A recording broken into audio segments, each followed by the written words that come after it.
Look at all those happy faces in our audience today. Thank you, guys. We'll call the meeting to order, and thanks for joining us. If you'll join us, and if you stand, please, for the Pledge of Allegiance. I pledge allegiance to the flag of the United States of America and to the republic for which it stands, one nation, under God, indivisible, with liberty and justice for all. Okay. Thank you, Jennifer. Rebecca, talking to me about my password again.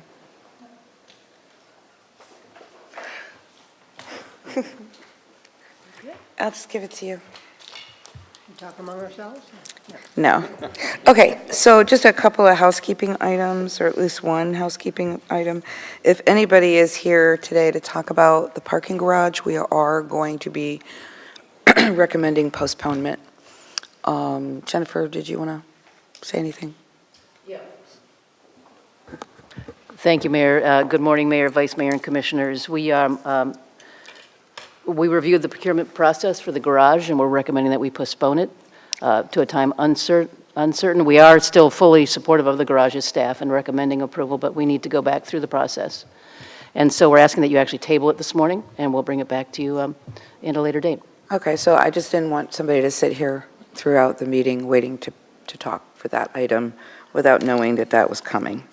All right, we will go on to presentations, and we have the recognition of the 2024 National Public Works Week. I will turn that over to Commissioner Twonga.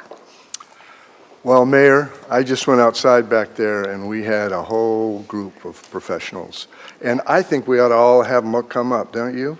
Sure. Let's have all of our Public Works folks come on up, and we're going to read a proclamation for you.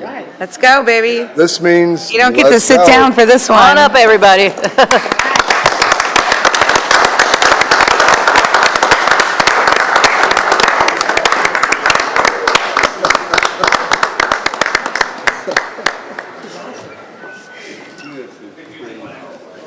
All right, you guys got to face this way.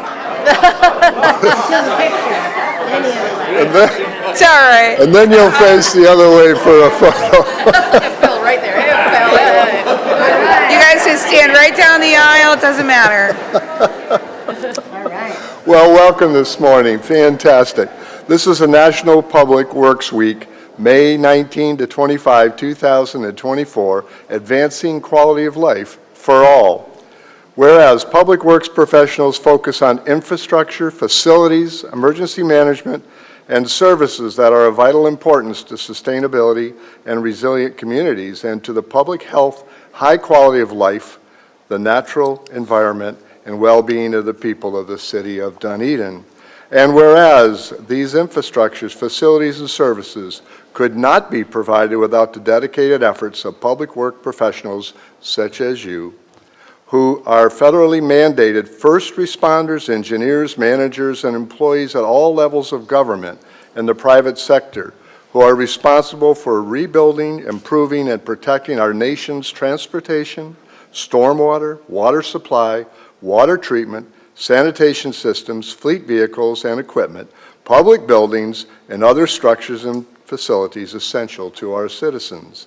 And whereas it is a public interest for the citizens, civic leaders, and children in the city of Dunedin to gain knowledge of and to maintain an ongoing interest and understanding of the importance of public works and public works programs in their respective communities. And whereas the year 2024 marks the 64th Annual Public Works Week, sponsored by the American Public Works Association, Canadian Public Works Association. Now, therefore, I, John Torringer, by the virtue of the authority invested in the Mayor of the City of Dunedin and in behalf of the entire City Commission, do hereby proclaim May 19 through 25, 2024 as National Public Works Week and urge all citizens to join with the representatives of the American Public Works Association and government agencies in activities, events, and ceremonies designed to pay tribute to our public works professionals, engineers, managers, employees, and to recognize the substantial contributions you make to protecting our national health, safety, and advancing quality of life for all. And I'm going to hand this to... Who gets the proclamation? Who gets the proclamation? Which, Sue, maybe? we've Sue? got them. Which, Sue is coming through. come on through, Sue. Thank you.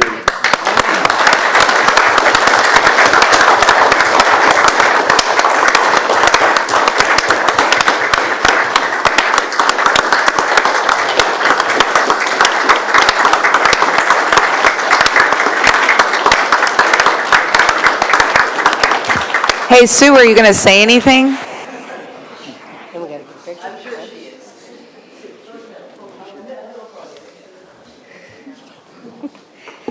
Yes, of course. Thank you all for your support. Thank you all for your hard work every day. Nan and I have joined together to have the equipment rodeo, the Public Works Equipment Rodeo, and all of these folks hopefully will be able to participate, as well as the rest that are all back at the out in the field. And we want to invite you, as well as the public, to attend. That would be May 22nd. It's a little ways off, 8 to 3 p.m. at Highlander Park. We're going to have a lot of things there that you can learn about Public Works, all the different parts, and they can show you some of the skills that they use out in the field, as well as you might have a little fun operating a piece of equipment, doing something that you hadn't seen before. There's giant life-size pong. It's not beer pong, but it's pong. Nan, did you want to? This is not everybody by any stretch of the imagination, but I think it's important that we see the people that really make this city, the wheels go round on this city. And so I want to thank each of them for what they do every single day. Yay!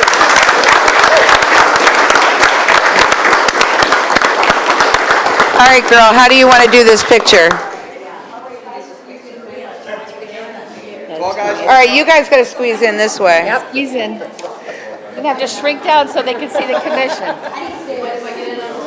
No, get in. You're gonna get it all in. Let them get that settled. Yeah, that's a good idea. Some of them come up here. Sorry. Anyone from here on, I can't see. So come back here. Come on back here. Tall people, move to the back. You did it at the employee picnic. You can do it again. Ah. Don't give me ears. Don't give me ears. No bunny ears? Yeah, you need to stand up there. This is as tall as I get. There we go. Hey. You guys, can we get a Stand right by me, right? Can I have you guys over on this side? The last row? Yeah, over here. We have empty room. Yeah. You guys over on this side, the last row over there. I didn't realize I was watching TV back there. Yeah. Cartoons on. And then I need you, can I have you come forward? All right. 3, 1. All right, yay! Thank you, guys. Oops, sorry. Everybody, will you stay? Because we have a video. So Sue and Nan, would you stay? We have a video that we want to show a little bit later as a surprise. It's not a surprise anymore, but anyway. Video.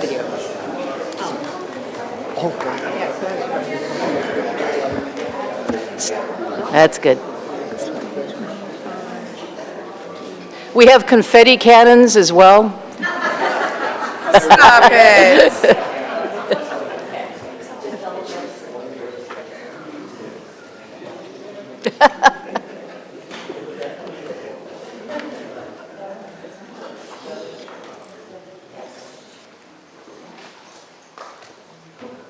Okay, sorry. Do we do the video now, or? No, the Public Service Week. Oh, okay. The third So presentation. now we have the 55th Annual Professional Municipal Clerks Week proclamation. I will turn that over to Commissioner Walker. Can I get the municipal clerk's office up? front and center. We're just honoring everybody today.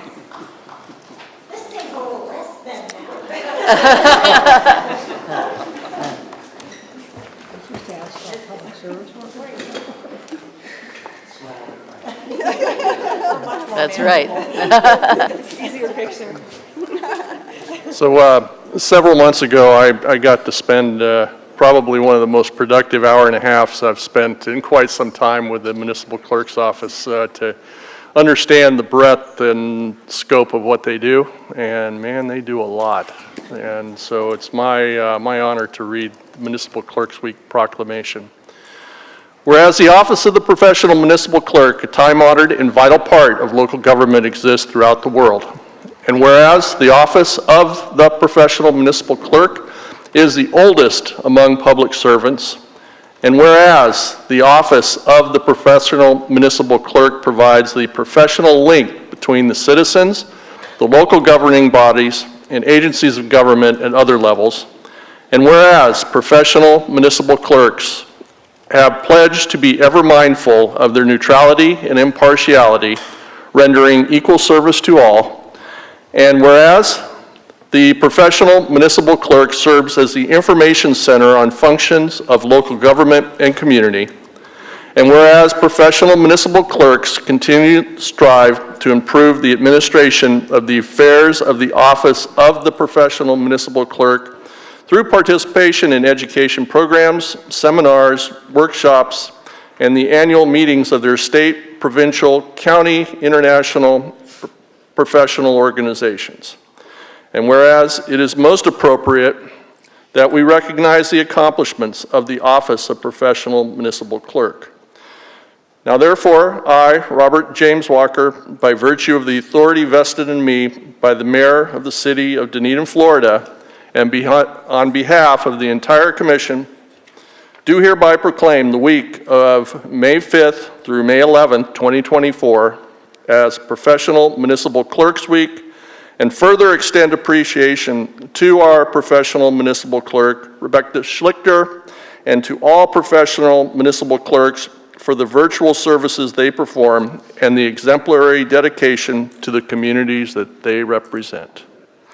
Thank you.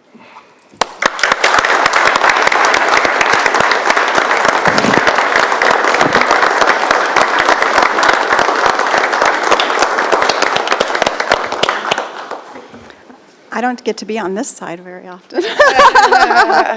Thank you, Mayor, Vice Mayor, and Commissioners, Commissioner Walker, for reading that.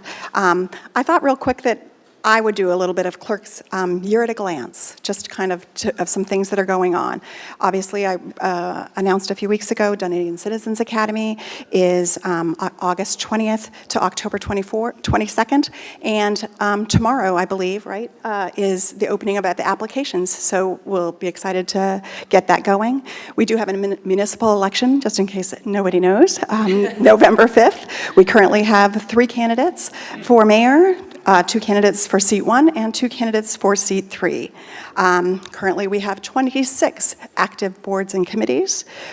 The Dunedin Cemetery, we currently do have 1 full space available. We very seldom have that, but somebody did sell theirs back. 21 cremain spaces available and 29 cremorial bench spaces available. So that's very nice. Public records request. This time last year, we had 93. 2024, we've had 160.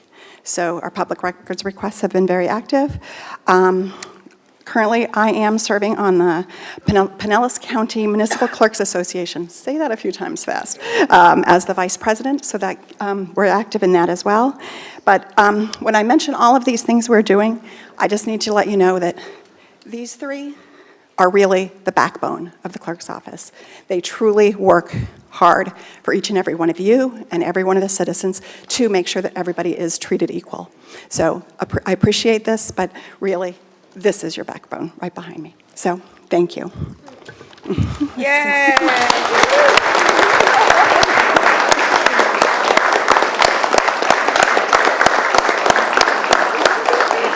Come on.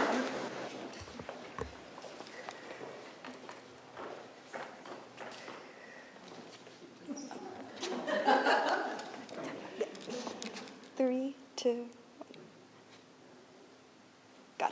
All right.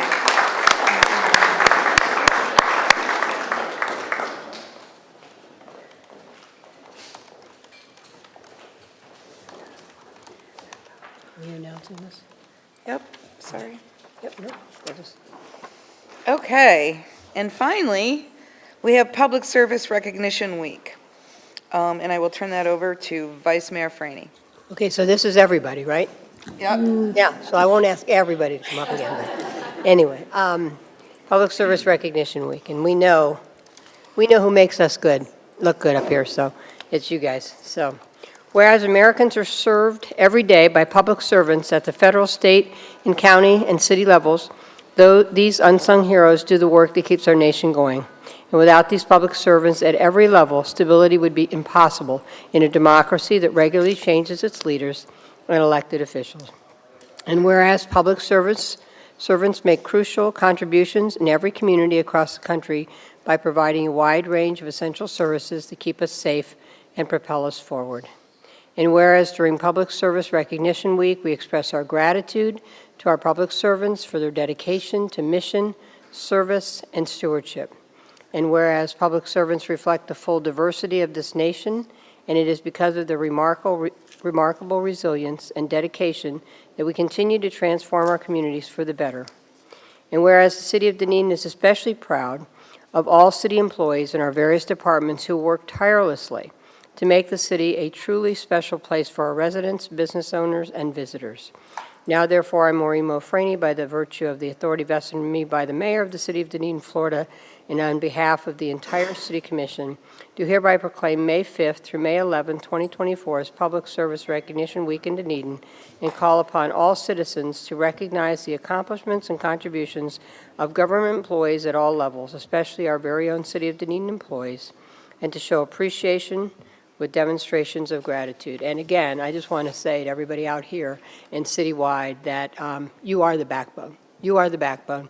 You make us look good every day. We are, I like to think we work really hard and we're good at what we do, but we are the figureheads of you guys doing the hard lifting. So, and we really appreciate it. So thank you.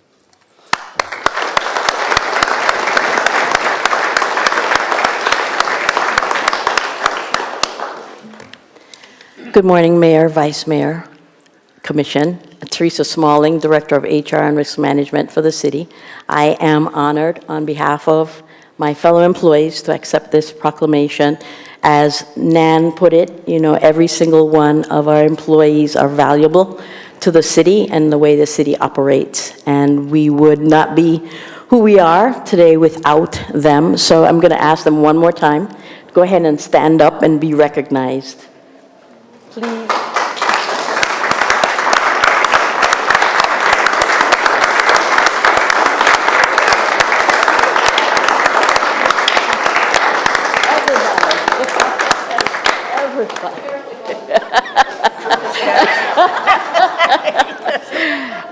And with that, I also want to thank Communications for putting together a short video that we're going to watch now.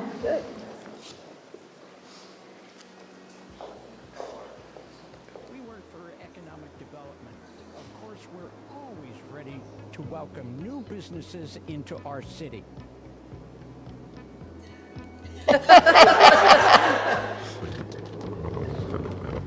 We work at Fleet. Of course we hate laundry day. We work for fire rescue. Of course we like fire lights and sirens. I was in that. Yep, I can get that for you right away. Hold on. We work in utilities. Of course we know when there's a reclaimed water shortage. Yep, I'm right on that.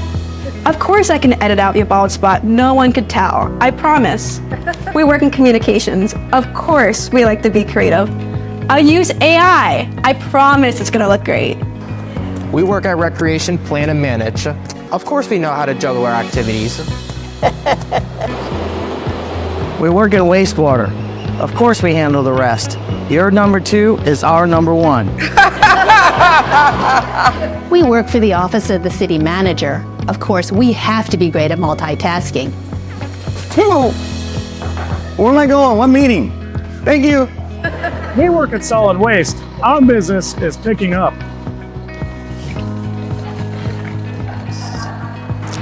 We work in the city clerk's office. Of course, there's new public meetings to post every day.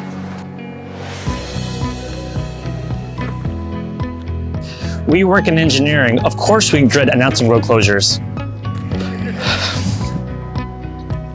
We work for parks. Of course, we get our daily steps in. Do you see all this green space we have? We work for the library. Of course, we try to renew releases before they hit the shelves. We work in strategy and sustainability. Of course, our offices are full of plants. We work in community development. Of course you need permits for everything.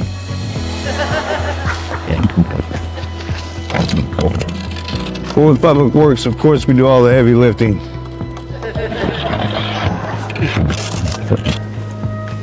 We work in HR. Of course, we're going to ask you where you see yourself in 5 years. Hi, how are you today? How are you? Good. We work in IT. Of course, our passwords are dogs' names. We work in water. Of course we provide good quality reverse osmosis water for you and our many craft breweries. We work in finance, and of course, you'll never see us as we are spreadsheet nerds. We work in facilities. Of course, we're responsible for the cool factor. We work for the city of Dunedin. Of course, we are dedicated public servants here to serve you and our entire community.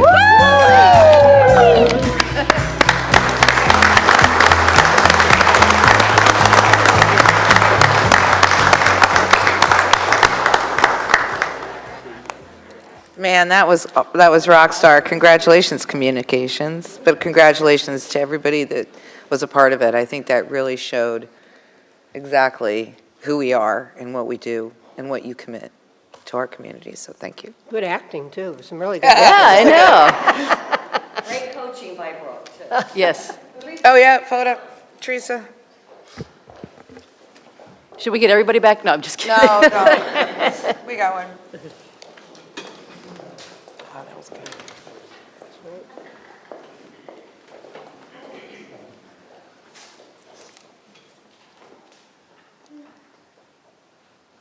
Got it. Thank you. Thank you. All right, I think that's your cue. You can go. You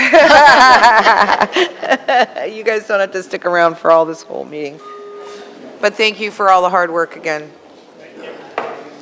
I don't know how. Thanks, guys. Video maybe choke up. Brooke did that video. She did a great job. Oh, look. I know, it's supposed to be funny. It was funny, and then it was heartwarming. It's hard to make me laugh and not cry. Your home stretch. Lack of sleep, I know. Okay. All right. Now is the time for citizen input. Anybody wishing to come forward and speak to any item that's not already on the agenda. If it's on the agenda, you'll get a chance to speak to it at that time. So anybody wishing to come forward, please feel free to do so. You have 3 minutes and give us your name and address for the record. Okay, seeing or hearing none, we'll move to consent agenda, which is the approval of the minutes from March 21st for April 2nd and April 4th. Board and committee appointments, which are the Committee on Environmental Quality, Historic Preservation, and Social Services. The approval to increase the funding in Tyler ERP project in the amount of $94,800. The Emergency Medical Services Program Internship Agreement. The award of GEC Service Authorization Task Assignment in the amount of $820. The approval and amendment of city service agreement with Empower Financial Services, and I recommend to extend the Freebie Loop pilot project for 30 days. That is going to be postponed. I guess I should have done that first. Which one? Right? What's gonna be I was going to pull it off the agenda Okay. and ask you to continue it to Thursday. Which one? The 2G. freebie. 2G. The freebie. Okay, yeah, because I didn't see any. Okay, so any items to be pulled? Jennifer is pulling the freebie loop pilot project. Item 2G. Sorry, 2G. Are there any other items to be pulled? And Mayor, on item 2E, you said 26,000? and Sorry, maybe it's 96,820. Okay, I just wanted to confirm that I didn't type that No? wrong. So, okay. No. Yeah, I'd like 2E pulled. 2E pulled? 2C. Oh, Jesus, you guys are killing me. Okay. Anything else to be pulled? All right, can I have a motion and a second to approve, except for 2C, 2E, and 2G? So moved. Second. Okay, Commissioner Twarnga and Commissioner Gao. Any public input on these consent agenda items? Seeing or hearing none, all in favor signify by saying aye. Aye. Any opposed? Motion passes unanimously.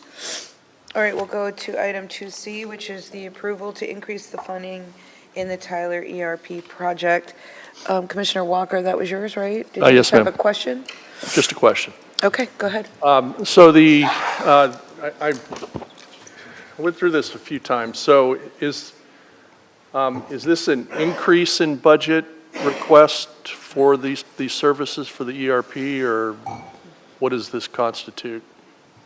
So we spent all of our budget on all the implementation days, and by trying to, we had so many changes in staff that we had to have additional days.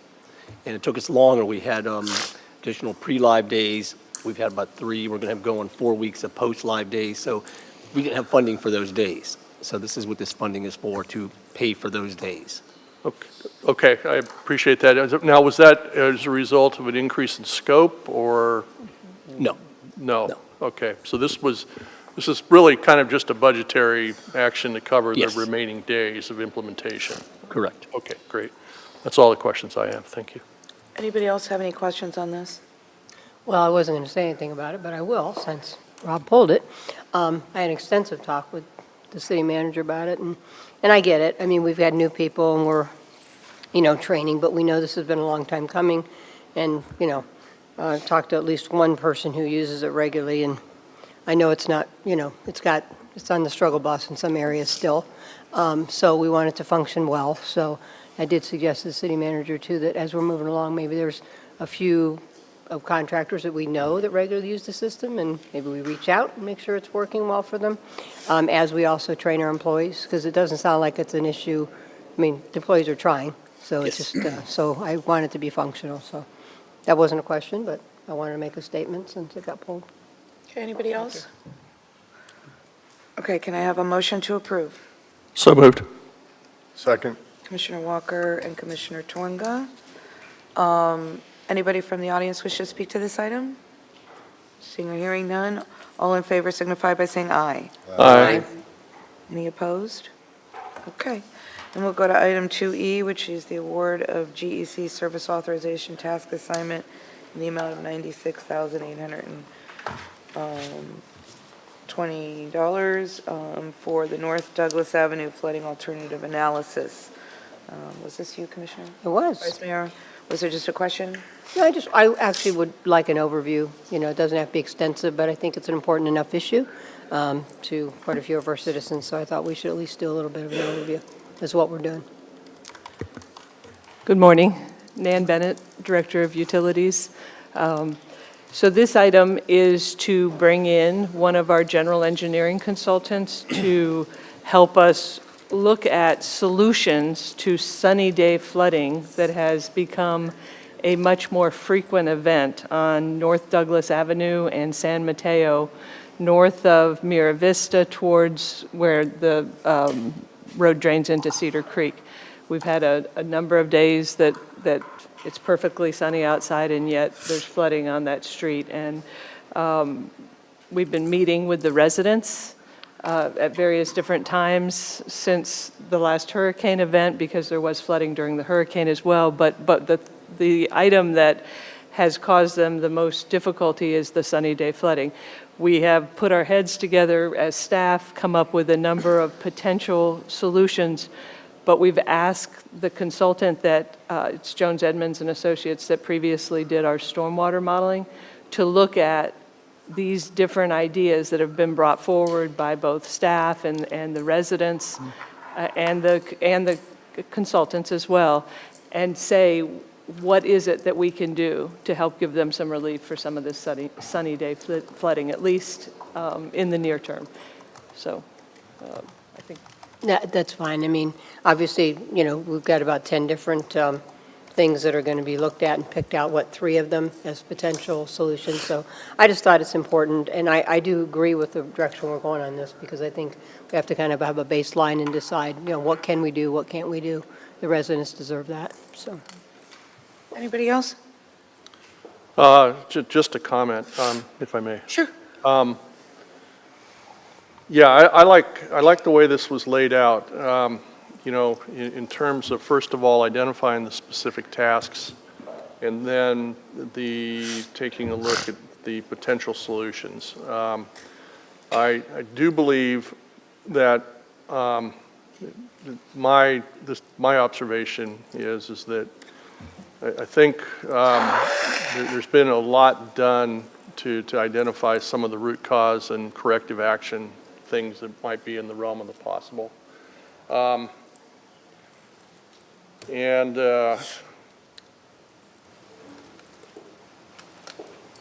guess the one question I did have, I'm assuming that the due date for the tasks NTP is notice to proceed? Okay, all right. Notice to proceed is when we give them a work order and they start work. Got it, okay. The due date is, I believe, about 6 months after we give them a notice to proceed. Okay, all right. Okay, thank you. And Jennifer, you feel like this is the next step that we need to do? I do, and the residents have been really involved in this as well. The list of things that the consultant is going to look at is a list, really, as Nan said, that we worked on with the residents, and we told them everything's on the table. We'll look at all of their suggestions, and we are. Well, that's, I think, the most important thing, is working with the community and the neighborhood. You know, not everything can be what we think it is.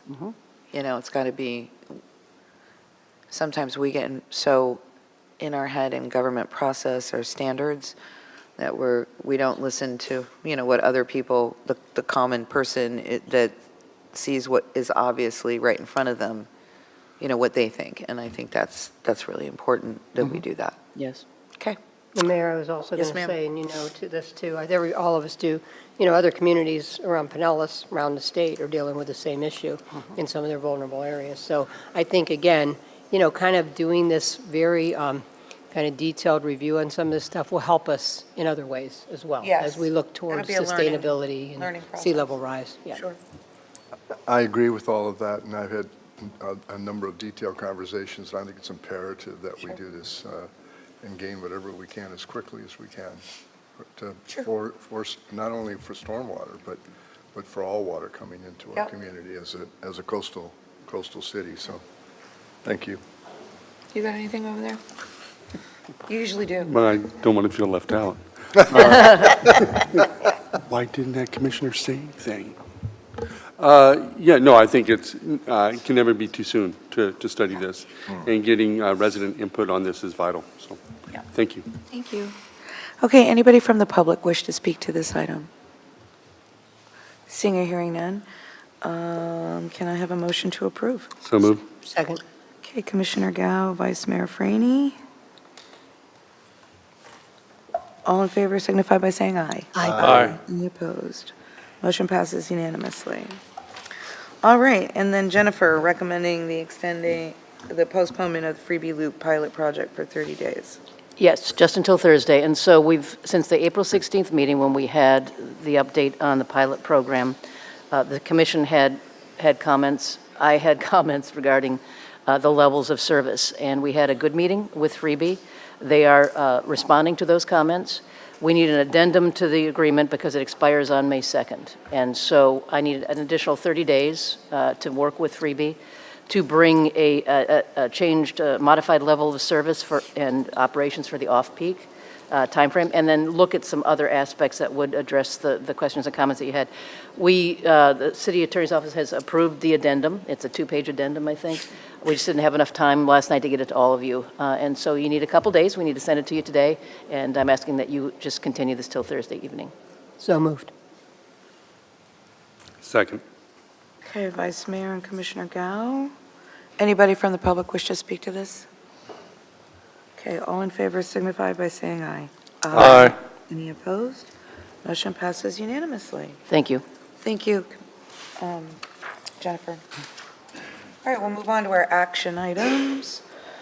All right, we have the Resolution 2409, Equipment Master Leasing Services with Bank of America for 3 solid waste vehicles, 72 Club Car golf carts, and 1 Club Car Carry-All Cafe Express cart at a total cost of $1,564,132.17. Jennifer, would you please read the Resolution 2409 by title only?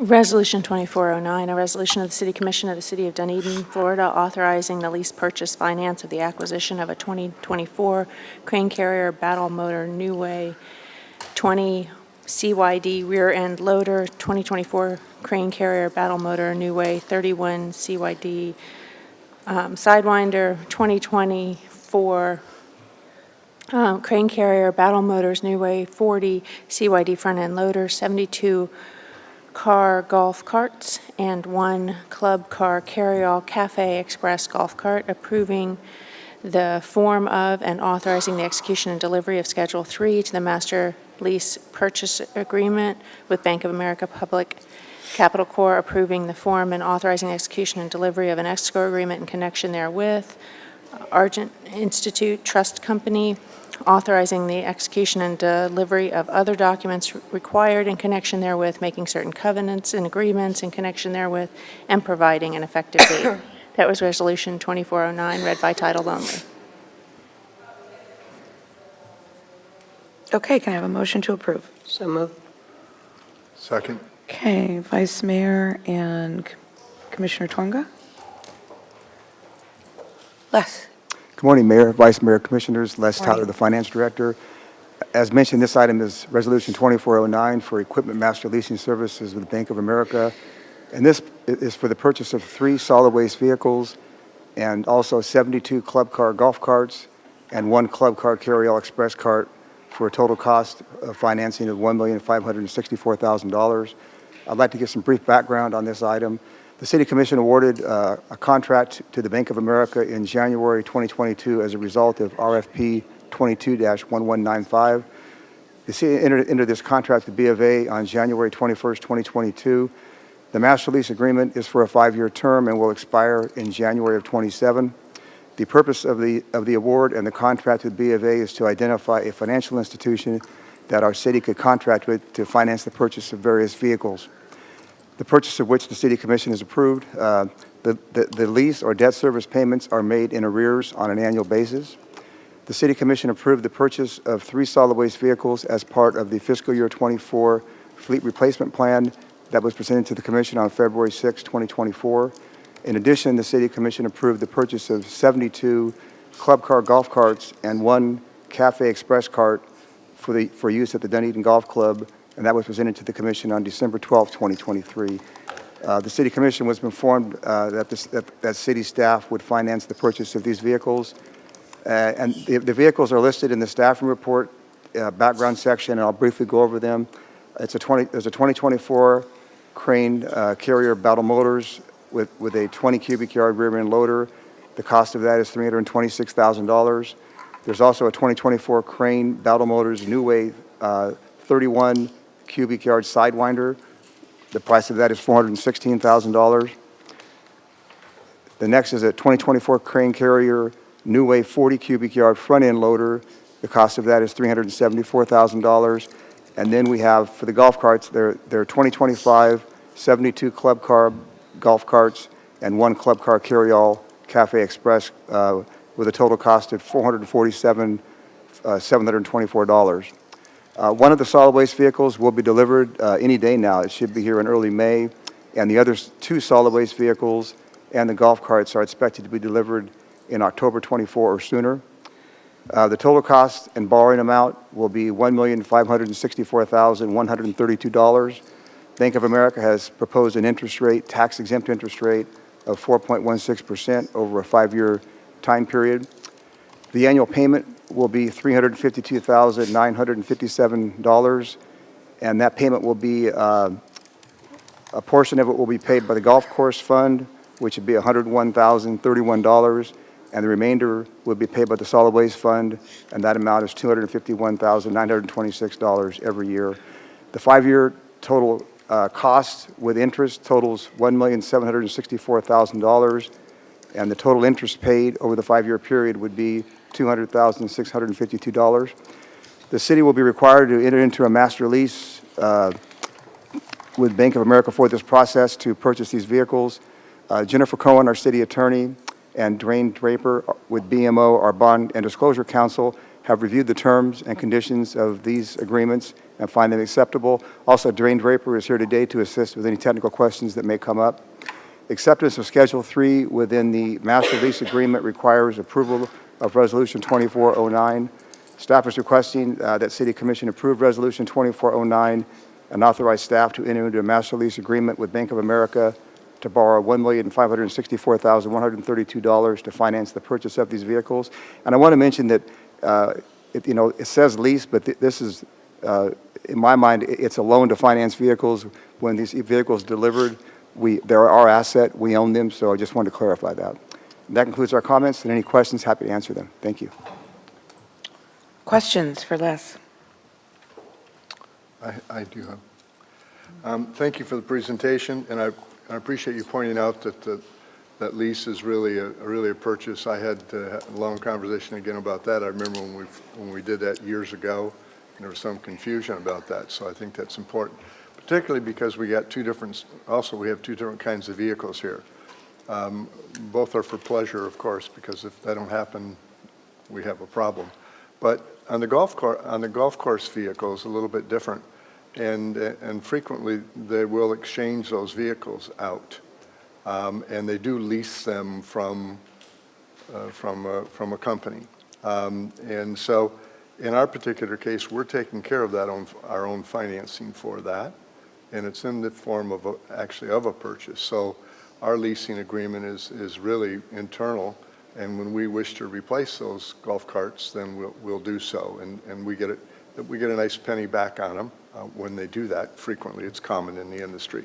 That's correct. There is a little bit of a difference, but from the financing side, really not so much. Yeah, no, that's correct. Yeah, we chose to purchase the carts rather than leasing them, so we'll own the carts, and then 4 or 5 years when we turn them around, they'll have a salvage value, and we'll be able to sell those carts for we're guessing $2,500 each is our estimate, somewhere in that ballpark. But yeah, that's correct. Thank you. Thank you, Mayor. Anybody else? Yes, Mayor, if I can. Les, we chose to purchase the golf carts as opposed to lease them. And I'm guessing the answer to this is going to be yes, but we do have the expertise in-house to maintain those golf carts? Yes, the golf carts, the maintenance agreement and the warranty is identical whether you purchase or lease. So these have a 4-year, almost everything's covered for 4 years with these golf carts. So the manufacturer club car will take care of most of the things that might come up, but the staff at the golf course would not be doing anything from a maintenance standpoint that they would if they were leased, if that makes sense, because the majority of the work will be done by the manufacturer over that 4-year time frame. As long as we have that maintenance agreement in place, that makes sense. I want to ask about whether or not the garbage trucks are electric or not, but I know that we're looking at that when that day comes. But the golf carts, and primarily the Carryall Cafe Express, from my understanding, that is not electric, that is gas. Yeah, the 72 golf carts are electric, Right. but the one carryall that will be for the food and beverage cart, that is gas. That's not electric. Correct. Did we do any calculations or analysis on the price difference when you calculate in fuel, the cost of fuel, and what the difference in maintenance might be, to where, from my understanding, that the reason we're going gas is because that cart basically runs all day, right? It has to loop through the course in order to sell their products. But did we take into consideration what the maintenance of that cart is going to be, what the fuel costs are going to be, and what then an additional electric cart of that same function might be? So it might be cheaper or the same price to get 2 electric cafe carts that are electric as opposed to one that's combustion fuel. Did we do any type of analysis like that? I'm not aware of any detailed analysis on that. I can circle back with the golf course, the GM golf course, and have him check into that if you'd like. I think you're right. If we would need to have 2 electric carts for sure if we were ever able to try to do that because of the range issues like you mentioned. But I'd have to follow up on that item. I think, may I, Commissioner, Mayor?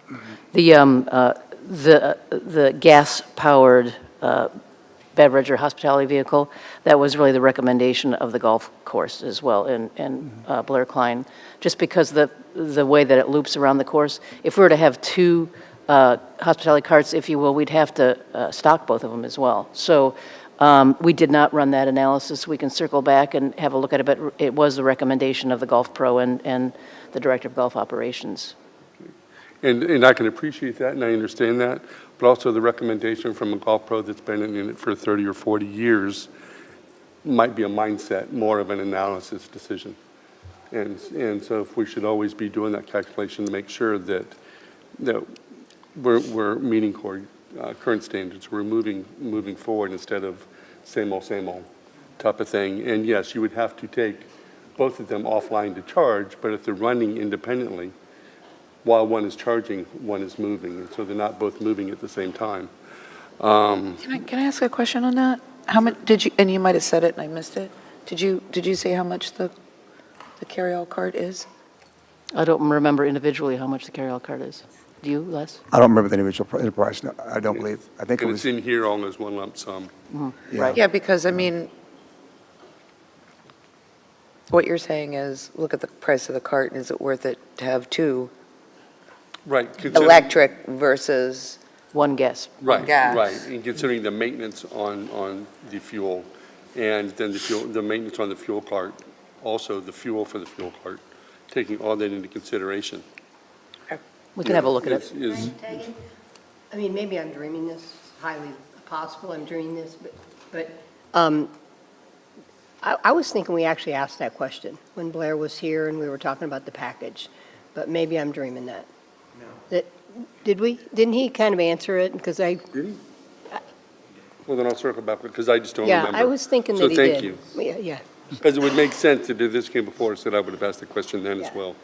And I just don't know. Because if one thing we know about electric vehicles, you're consistent. That's a good thing. That's a good thing. Thank you. Keep us all on our toes. Well then, never mind. All right. Anybody else with questions? No. Okay. Anybody from the public wish to speak to this item? Seeing or hearing none. Commissioner Franny, any final comments? No, I mean, I think this is mainly the finance package for things that we've talked about and obviously that we need, so I'm in favor of it. Thank you, Les. Commissioner Tornga, anything final? I'm fine, thank you. As our liaison? I'm fine, thank you. Anything from you? No, ma'am. Mayor, I'm sorry, I need clarification. I mean, Commissioner said, never mind, you don't want that analysis because. I think we already covered it, is what we're all saying. Okay, all right. But just highlight it to Blair. I mean, ongoing, right? Right. To consider, Thank you. Don't mean always to complicate it, I just consider. needed clarification. No. I'll go visit Blair and he'll educate me again. Rob, anything? Just for public awareness, this is just completing the finance package that, for the actual procurement that we approved in February. And when you see the number of public works people that get up for the proclamation today, we need to make sure they have the right equipment to work with. So, thank you. Okay.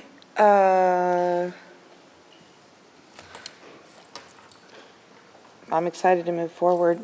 Jennifer, real quickly, can you just give a brief overview? It's a little off topic, but how how the golf the golf course improvements are coming along and if we're on schedule? We are on schedule, yes. And they're coming along very well, but I'm not going to jinx ourselves. Okay. So, but yes, we are on schedule, Mayor. Thank you. All right, roll call vote, please. Commissioner Gao? Aye. Commissioner Walker? Aye. Commissioner Torga? Aye. Vice Mayor Franey? Aye. Mayor Buszowski? Aye, and that motion passes unanimously. Thank you. All right, Florida Department of Environmental Protection Grant Agreement in the amount of $380,950 for the City of Dunedin Comprehensive Vulnerability Assessment and Adaptation Plan. Michelle.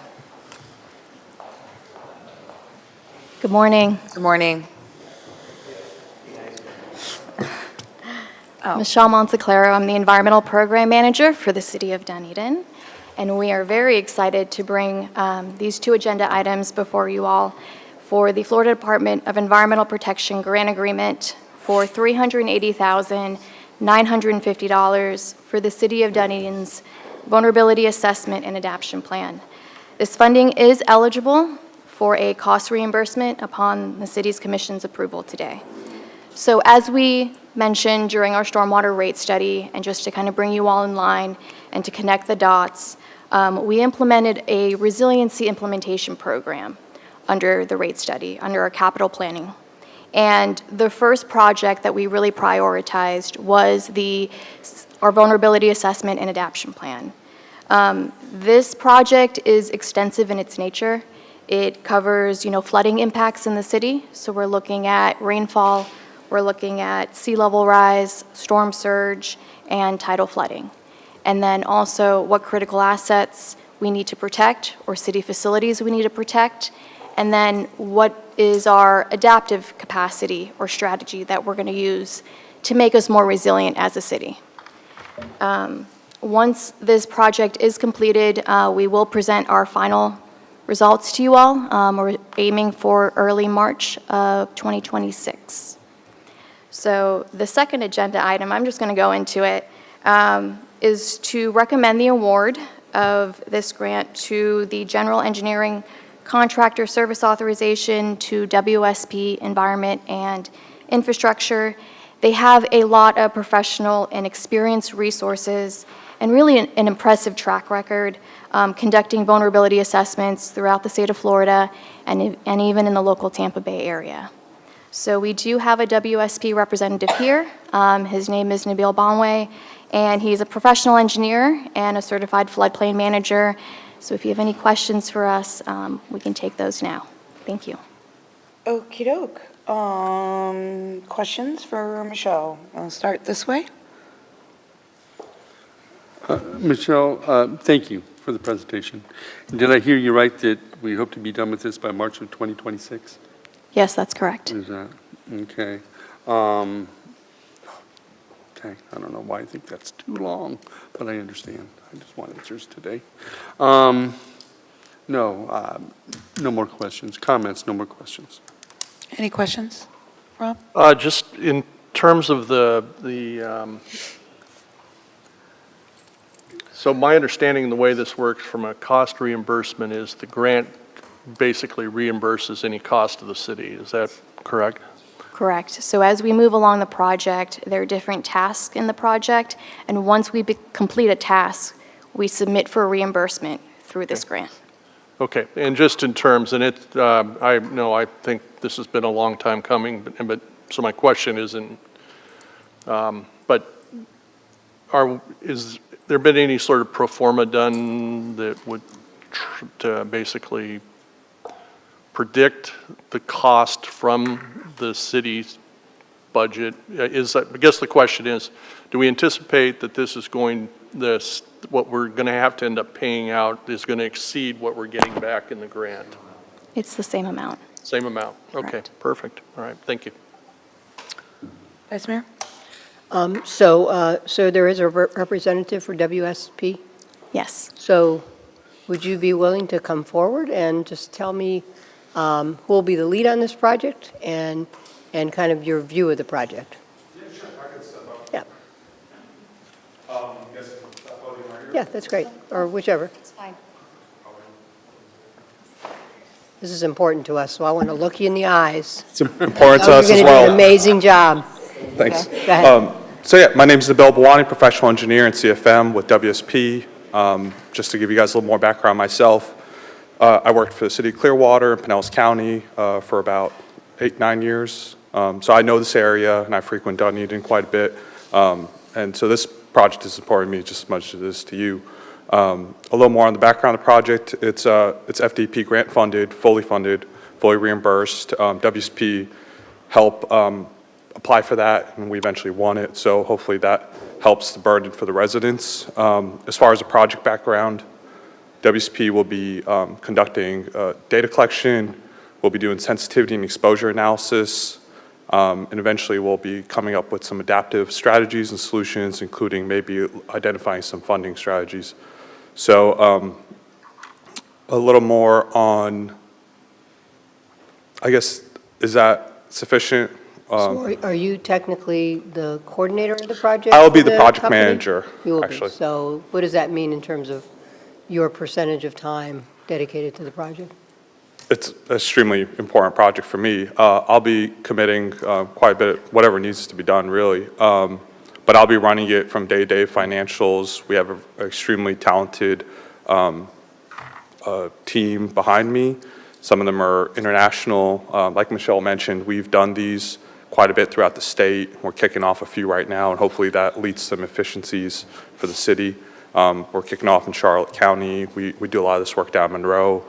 We completed the City of Oldsmar vulnerability assessment, Pinellas County vulnerability assessment. So it's something we do. This is pretty frequent work for us. Okay. Who'd you work with at Pinellas County directly? I was over in the watershed management group, reporting to Paul Macelis and eventually up to Kelly Levy, the public works director. Okay, good. Okay, good. No, thank you. Unless somebody else wanted to ask while he's up there. Anybody have questions for the consultant? Sure. I mean, I have other questions, but for this guy.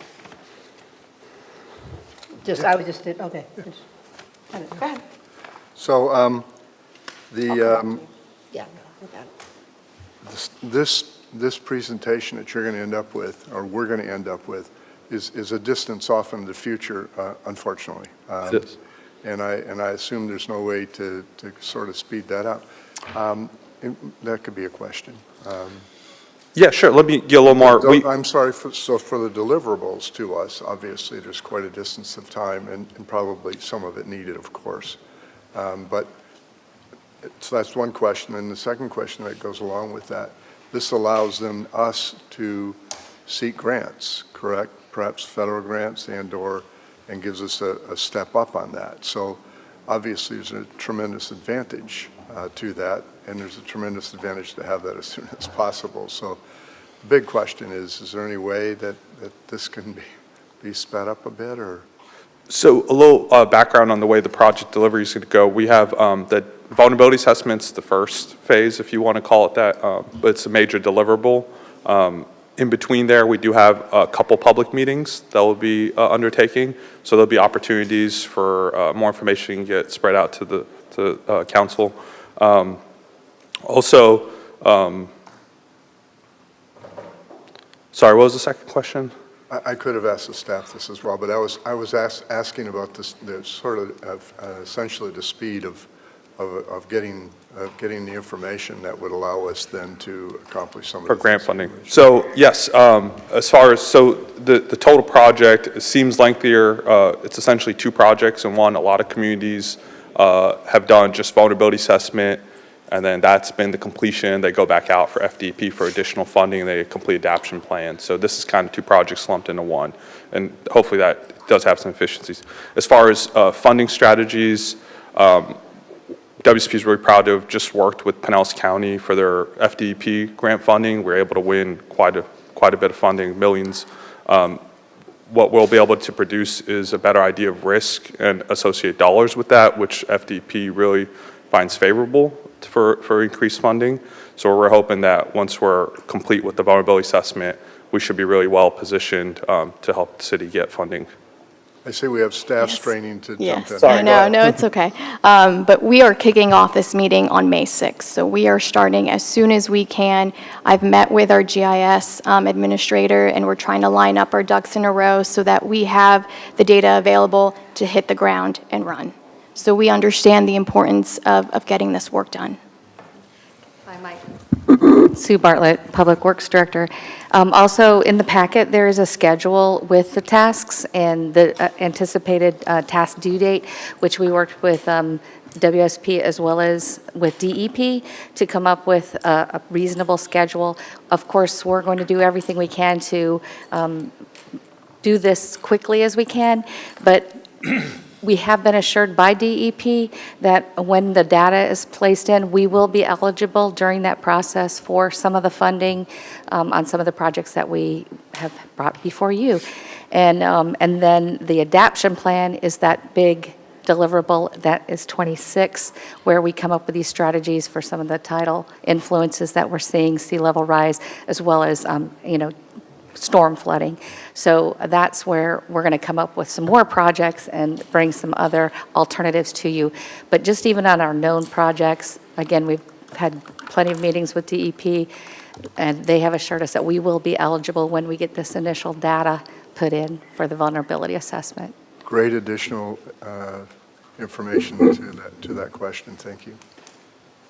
Thank you. Anybody else, questions for the consultant? I just had mine. No, I'm just for the consultant. Oh, gotcha. Okay, you can go sit down. Thank And you. now I'm going to come back to Vice Mayor. Gotcha. You do know what you're doing. I do. Thank you. No, I actually just, since we have a wealth of experience with the county over here, I assume we feel really good about our selection for who's doing this. Absolutely. Absolutely. That's all I need to know. Thank you. Okay, other questions, Commissioner? I have nothing further. Thank you. All right, anybody from the public wish to come forward and speak to this item? Okay, can I have a motion to approve? So approved. Second. Okay, Commissioner Twanga and Commissioner Gao, thank you very much. Any final comments? I'm delighted. I think this is just outstanding. For us being a coastal community, wow. And whatever we can speed up, but I appreciate your comment about us being able to be adaptable into this program as it's progressing. But whatever we can do, I think it's very important and imperative. Thank you. Any final comments? Yeah, just, you can certainly tell from the tone of the commission that we're all kind of excited and want it sooner rather than later, given we've already had one agenda item this morning on daylight flooding in certain aspect, and knowing that the marina has already shown and talked about impacts. We have another neighborhood, Midwood Shores, that has been impacted. So the time certainly is now. So thank you all very much. Commissioner Walker? Yes, ma'am. Yeah, so I think, obviously the real benefit here, and again, just to echo the comments of my colleagues, the ability to move this along more quickly would be good, because the benefit to this is that this really provides that assessment that we need to go after grant money and other money funding. And so this is, I would say arguably from a consultancy standpoint, this is probably one of the most important things that we will be doing, because we are vulnerable. And so with that said, I absolutely applaud this. Let's just get it done. Thank you. Vice Mayor? Well, I think this is the challenge of our generation, right? I mean, we live in interesting times. We're a coastal community, and I think there's probably no bigger thing that we need to do right now than to understand our vulnerabilities for who we are and what we want to be as we continue to be such a premier city. So very supportive of this, and it's going to be fascinating to see the results of it. So thank you. Okay, I'm very excited about it as well. All right, all in favor signify by saying aye. Aye. Any opposed? Motion passes unanimously. Thank you very much. All right, now we have the award of the GEC Service Authorization Task Assignment to WSP USA Environment and Infrastructure in the amount of $380,000. Wait, am I reading something twice? Well, one was the grant, one's the Okay. contract thing, so I think it should be an easy. Okay, Getting the money now, spending the money. Yeah, exactly. got it. Okay. So Michelle doesn't have to represent is the point. Yeah, Michelle doesn't have to represent. right, because she already kind of gave us hers. All right, anything else from the commission? Anything else from the public? I move approval. Okay. Second. Vice Mayor Franey, Commissioner Gao. Any other comments? Nope. All right, all in favor signify by saying aye. Aye. Any opposed? Motion passes unanimously. And Jennifer, I noticed how you put this at the last piece of the discussion, the parking garage. Next time, that should be the first thing we talk about. Just Yes, given ma'am. the length of what that might go into. All right, so Jennifer, did you want to discuss again the parking garage postponement? No, Mayor, I just request that you table it. Table? Table. Okay. That's what I said to begin with. I know. All Aye. right. I need a motion to table. So moved. Yep, Second. okay. All right, all in favor signify by saying aye. Aye. Any opposed? Motion passes unanimously. Do we have any idea when this is coming forward? Did you say when it was coming forward? Actually, I'd like to meet with staff to set out the timeframe. Yeah. Just curious. All right. Was there something you were, Oh, no, I said aye real quick, but Rob was louder and stronger. okay. So I went with the second. All I'm right. fine with that. All right, we have a starred item, Resolution 2410 Auditor Selection Committee. I need a motion and a second to add this to the agenda. So moved. Second. Vice Mayor and Commissioner Tornga. All in favor signify by saying aye. Aye. Any opposed? Motion passes unanimously. All right, then we have the Resolution 2410 by title only. Jennifer. Resolution 2410, a resolution of the City of Dunedin, Florida, creating the City of Dunedin Auditor Selection Committee to implement controlling state law, providing for legislative findings and intent, providing for the committee's establishment and purpose, membership, duties and responsibilities, meeting, recommendation, providing for implementing actions, providing for conflict, providing for severability, and providing for an effective date. That was Resolution 2410, read by title only. Okay, can I have a motion to approve? So moved. Second. Okay, Commissioner Franey, or Vice Mayor Franey and Commissioner Walker. Les. Good morning, Mayor, Vice Mayor, Commissioners. Les Tyler, Finance Director. This item is for the selection of an auditor selection committee to assist in the selection of an auditing firm to conduct our city's financial audit, which is required by Section 218.391 Florida statutes. The city has had the firm of Moore Stevens Lovelace perform our year-end audit for the past 10-year timeframe. It is time to perform another RFP process for auditing services. The process of identifying and contracting with qualified firms to provide auditing services is again regulated by Florida Statute 218.391. The first step in the process is that the City Commission appoint an auditor selection committee. And I want to mention that in fiscal year 21 and thereafter, there are new requirements on how we select the auditor selection committee. And I want to briefly go over kind of some of the key areas of this. The auditor selection committee must consist of at least 3 members, one of which must be a member of the governing body. So one of the members has to be a city commissioner, and who must serve as, and that person must serve as the committee chair. No employees of the city may serve as a member of the auditor selection committee. However, an employee of the city, such as myself as the finance director, I could, as example, serve in an advisory capacity only. Staff is recommending the auditor selection committee be 3 members, and the intent of the committee will be to contract with a selected firm to provide auditing service for fiscal years September 30th, 2024 through 2027, and the contract may provide renewals for 2 additional 1-year periods. That's consistent with what we did with the last contract. The following people have agreed to serve on the committee and are recommended by staff for your commission's consideration. The first person is James Eckloff. He's a Board of Finance member, and he was recommended by the Board of Finance. Also, the Director of Finance for the City of Tarpon Springs, Ron Herring, has offered to assist, and we're recommending that he be on the committee. And the third is the City Commission. One member of the commission needs to be on the committee, and we're asking that the commission choose that member today. Once the committee members are determined by your City Commission, the purchasing agent for the city, Chuck Ankney, will be the facilitator for the RFP process, with the committee to first approve the RFP for audit services and then go through the evaluation process. As a result of the evaluation process, the committee will provide the City Commission with a list of the 3 most highly qualified firms, and that is anticipated to occur in late July, early August timeframe. And staff is asking Commission to do ideally 3 things today. First would be to approve Resolution 24-10, creating the Auditor Selection Committee. The next item would be to choose which member of the City Commission will serve on the Auditor Selection Committee. And the last item would be to confirm the 3 members to serve on the Auditor Selection Committee. Be happy to answer any questions you have. And again, this is new. This is our first time going through this. Tarpon Springs went through it a couple years ago.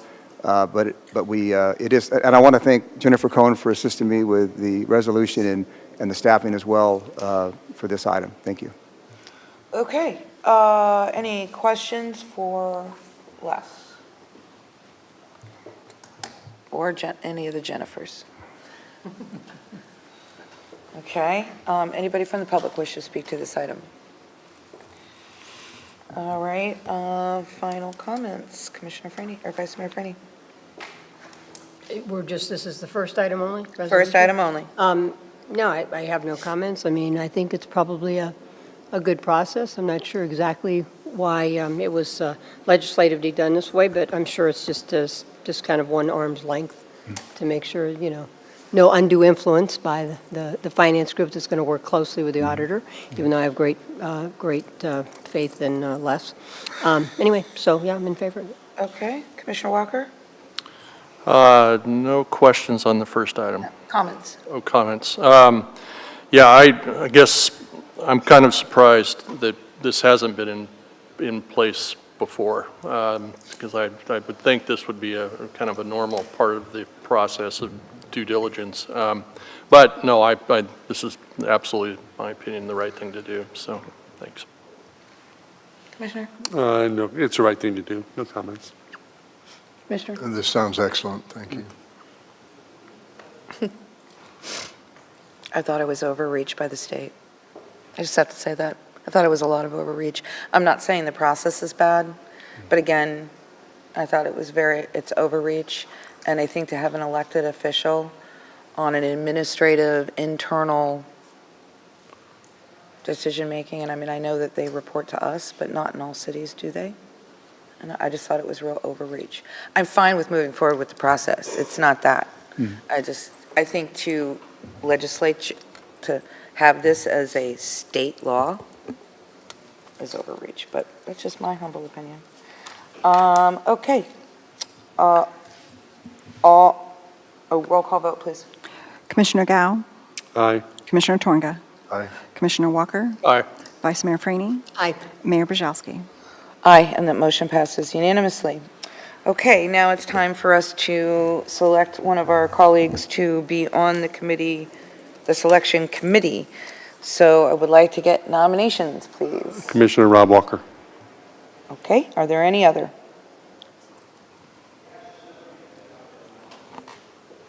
All right, you're it. That was easy. Well, thank you. I wasn't sure how that process was going to go, but There's only one.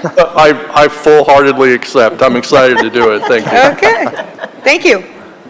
Awesome.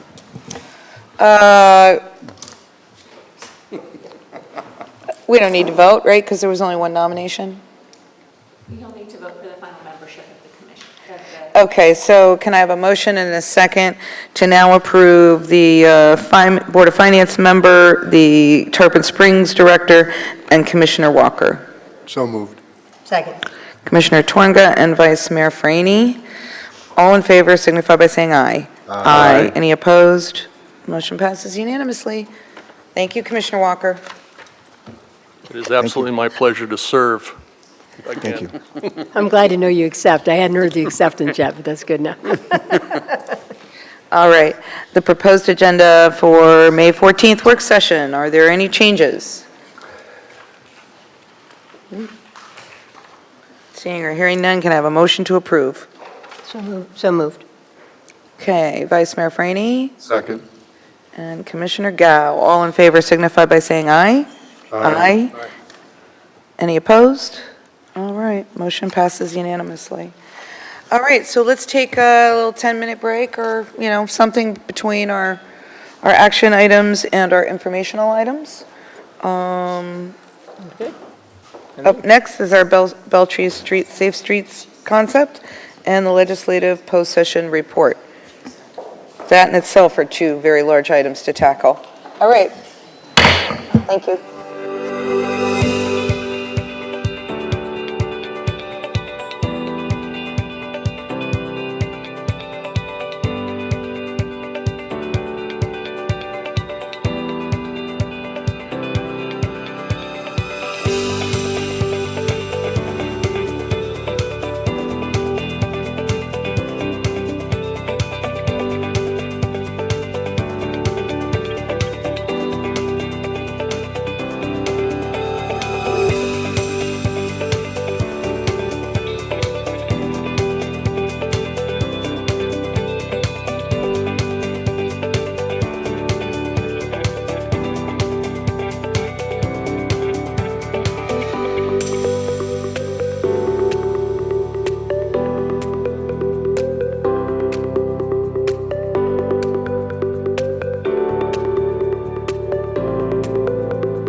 Welcome everybody back to our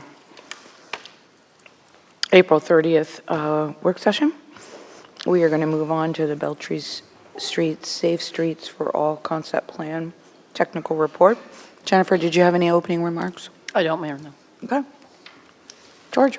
Thank you, Mayor, Vice Mayor, Commissioners. George Kinney on behalf of the Community Development Department, and obviously with us is our partners in this effort, being Pinellas County and Fair and Piers.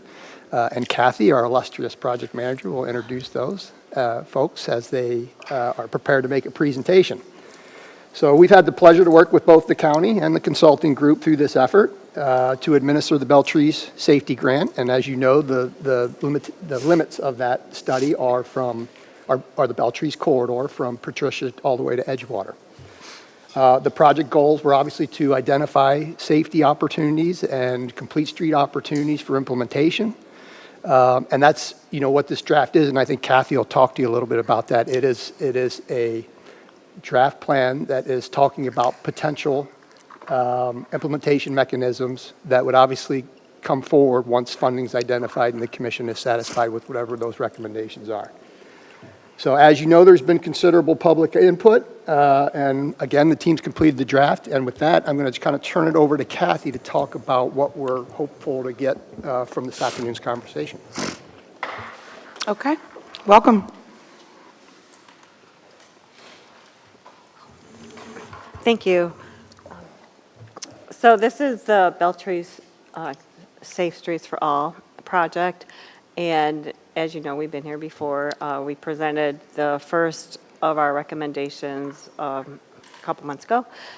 In the meantime, we have taken public comment and staff comment, and every comment that we could get. We did revise the plan a little bit, and then Christoph will talk about that, what we kept in and what we took out and the reasoning for that.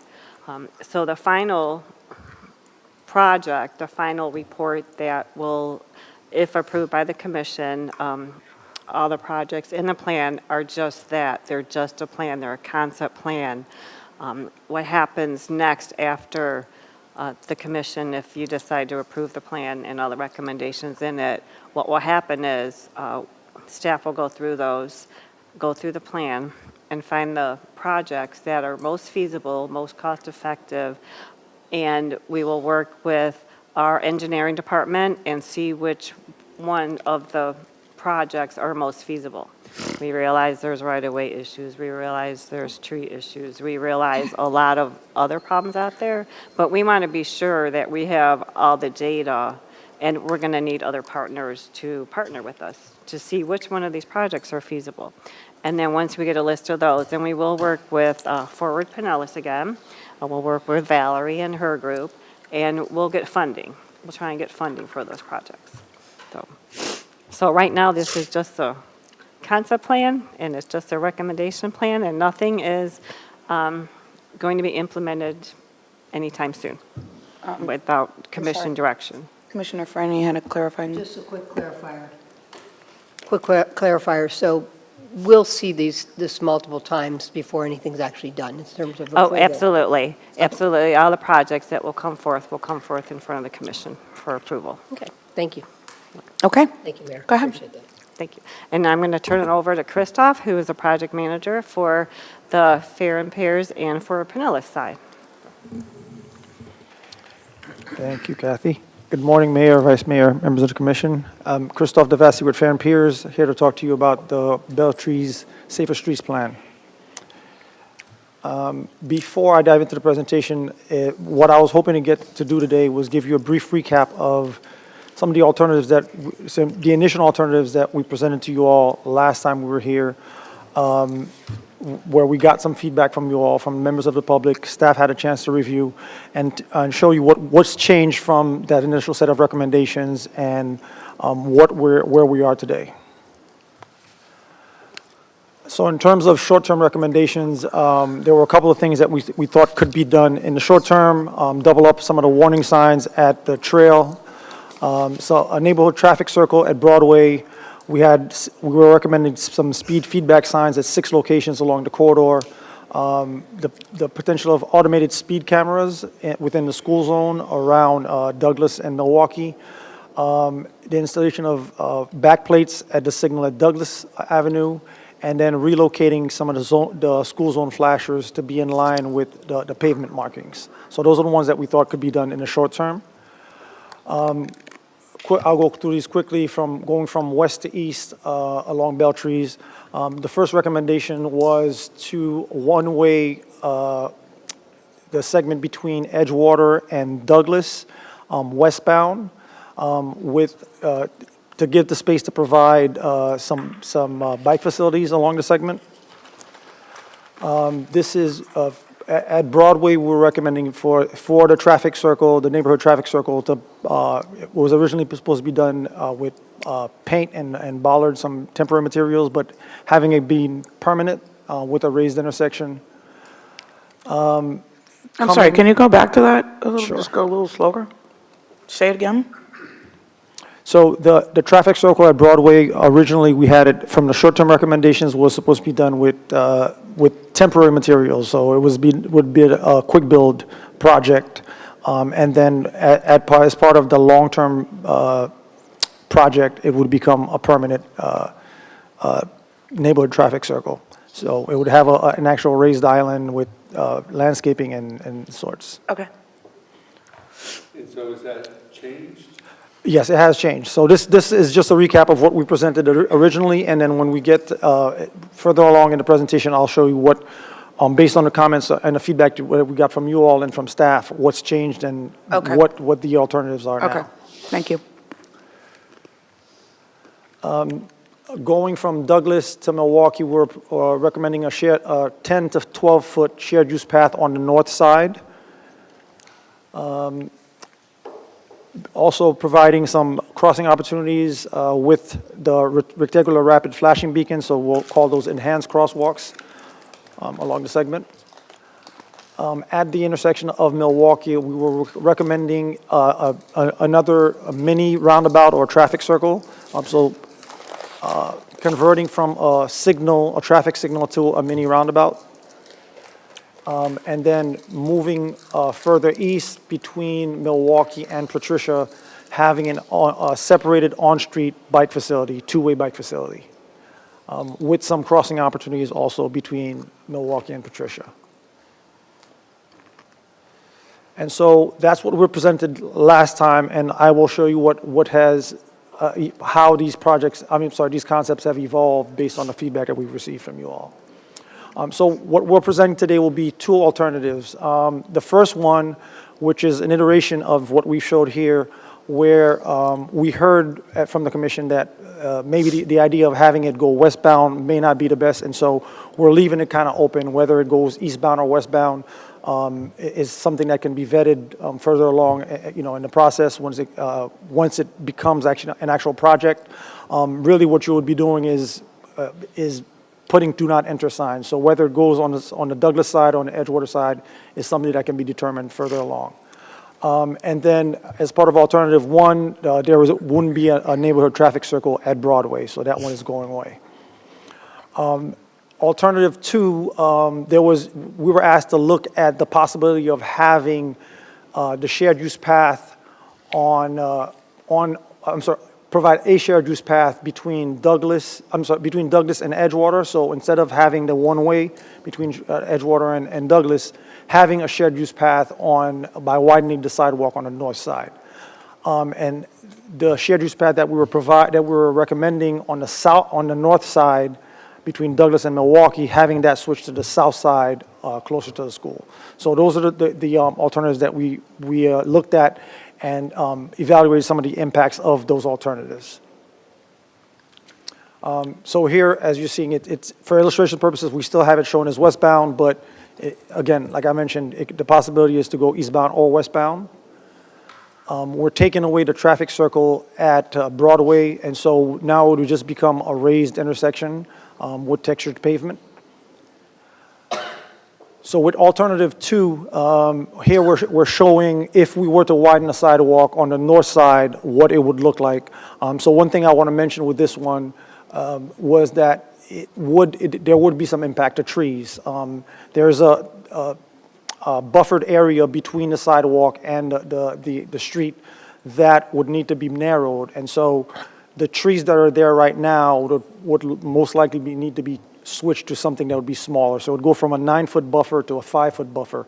So there would be some impact to trees if this is the recommendation that goes forward. Also moving further east with the traffic circle being removed also at Broadway as part of Alternative 2. And with Alternative 2 moving the shared use path from the north side to the south side, and this is what it would look like on the south side. Just for comparison purposes, looking at the cross-section, as I mentioned before, so you're going from a 9-foot buffered area for where the trees are to a 5-foot buffered area. If you keep it two-way and put the shared use path on the north side. Between Douglas and Milwaukee, one of the issues we had with putting the shared use path on the south side was, in order for it to be considered a shared use path, we needed a minimum of 10 feet, and we only had 9. So there would be some curb work that would be needed in order to provide that 10-foot path. So it would increase some of the costs that are associated with that. So want to caveat some of these fees that you're seeing here. Again, these are planning level fees, so there's going to be some overestimation provided as part of this. We did provide a 30% contingency fee. Typically, it's around 20 to 25%. We upped it to 30% because we know that there were a lot of unknowns for this project. So what you're seeing here is with alternative number 1, close to $2 million, where alternative number 2 would jump up to 2.7 million, close to 2.8 million. So, and a lot of that is because of the curb work that you need between Milwaukee and Douglas to move that curb in order to provide that shared use path on the south side. So these are the alternatives so far. If you have any questions for me. Okay.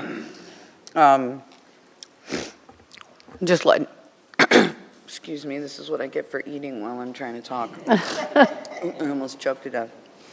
Before we get into this, we've been getting emails about the trees. And that the trees weren't, I guess, maybe discussed at some of the public meetings, so everybody's panicking. So can you just, for the edification of people that are watching, that have sent in emails and that might be here, it's not necessarily what you're recommending, right? No, It's ma'am, just that's telling us what the outcome would be if we go in that direction. That is correct. We were asked to look at that as an alternative, and so we just wanted to provide that as Okay. kind of a heads up. These are the Okay. impacts if this is the direction that we Okay. go. All right, questions? Vice Mayor? And we can do questions and comments at the same time, so. I mean, I don't have a lot of questions. I'm just, shared use again, walkers and bikers. That's Make correct, sure yes. Make sure we're talking the same talk. And then on the alternative 1, between Edgewater and Douglas, it's one-way cars, two-way for bikes. That's correct, ma'am. Okay. Okay. I don't really have any questions. I'll save for comment. Okay. After I hear what some of my colleagues are asking. Commissioner Tonga? Thank you, Mayor. Mayor, did you say we're doing questions and comments? or- Yeah, I mean. Okay, good. I mean, you know, Good. most of the time, well, why don't you just do questions? Because, Okay. I mean, like Vice Mayor said, it's helpful to listen to what everybody has to say before you formulate your comments. So this is difficult for me because of the two alternatives. One alternative is a one-way street, and I'm not sure how that would fly with the residents, and I have a concern about that. By the way, I do appreciate the limitation on some of the intersections now of reducing the cost of function within that. But if we went with a one-way, have we gotten input from the residents about that being a one-way? Regardless of which way it goes, and I'm supportive of going towards the water, but if we were to have it. But Have we had input from that, or what is the feeling, what are your feelings about that, of having that be a one-way? So we did hear from one resident, I think it was during the last commission meeting, that was not opposed to the one-way, but that was the only input that we've gotten Okay, so far. All right, thank you. So that's still widely open, I would assume. My concern, and I've had conversations with the city manager about this just recently again for updates, et cetera, is the school. And I appreciate the fact that we said we have some short-term things that should go on for the school.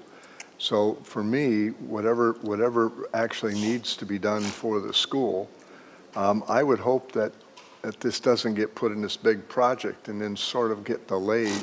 I'm wondering if, and so the question is, I'm wondering if we can't sort of isolate those two. It's difficult, I realize, because then you don't have a whole plan. But if we go on, if there's an issue at the school, now I go by there frequently, a lot, and I'm not seeing any major problem for the school, but those are our kids, and we want to make sure that they're getting to school comfortably.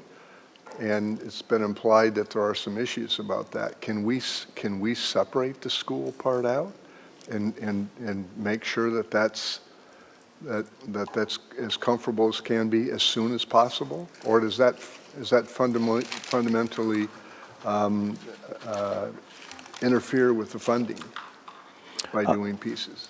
I don't know if I can speak up to the funding part of it, but I know when we originally spoke about the alternatives that were coming out of it, it was more of a menu of options. So I don't think there's anything that precludes the school part to be separated from the entire plan and just having it come out as its own project.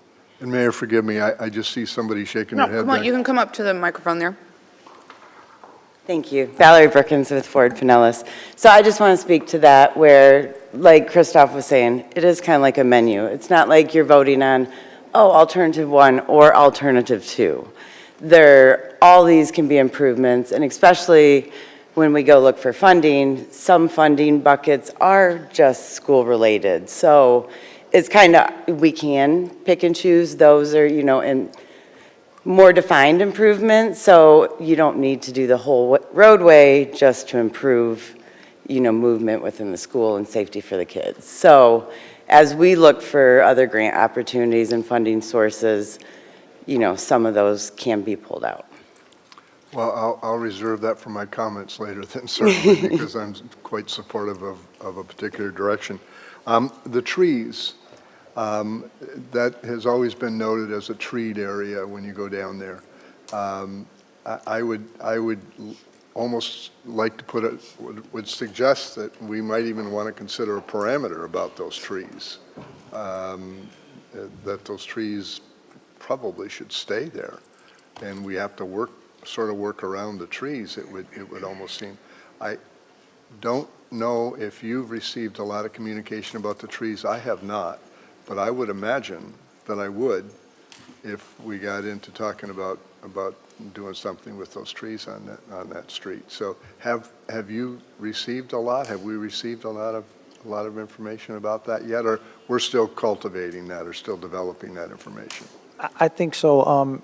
Again, the final report for this has just recently come out, and so I think probably there's still some reactions to this.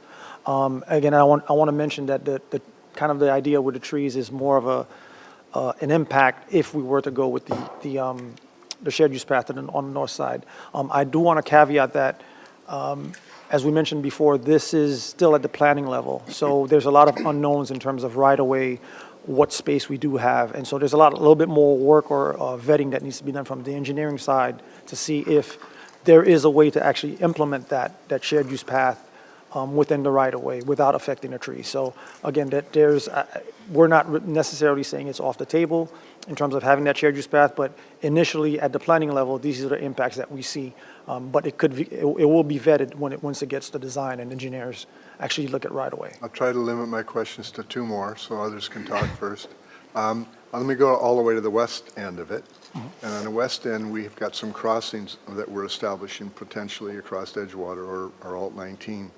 I don't know if we've master planned all of the crossings that we want to have across Edgewater. But if we have or haven't, I would assume that we probably would like to do that, and that may or may not enter into this, just because it happens to be Beltries at this point in time.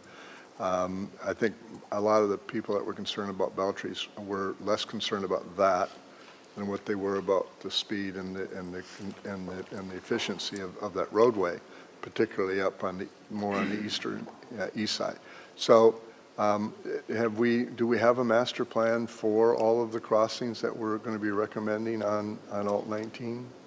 No, not as part of this study, but the idea with this crossing in particular was when we did our walk audit and heard from some of the residents, that was one of the concerns about not being able to cross Alt 19. And using some of the precedent that we saw on Alt 19 with some further north, I think, on Edgewater, we figured this would be a good opportunity to at least present it. There's going to be some coordination, of course, needed with FDOT because it's their road, but we wanted to kind of put it in there so that it was looked at. FDOT and/or Forward Pinellas, as it relates to the other side, the east side, there was some concerns from individuals about the speed and the roadway, shall we say. Do they have any position on one of the preliminaries that we were talking about here of putting up some registering signs that are telling you how fast you're going, et cetera? I mean, I know we've had law enforcement directed patrols on that road, and that seemed to make some kind of a difference, but people will say it never's enough.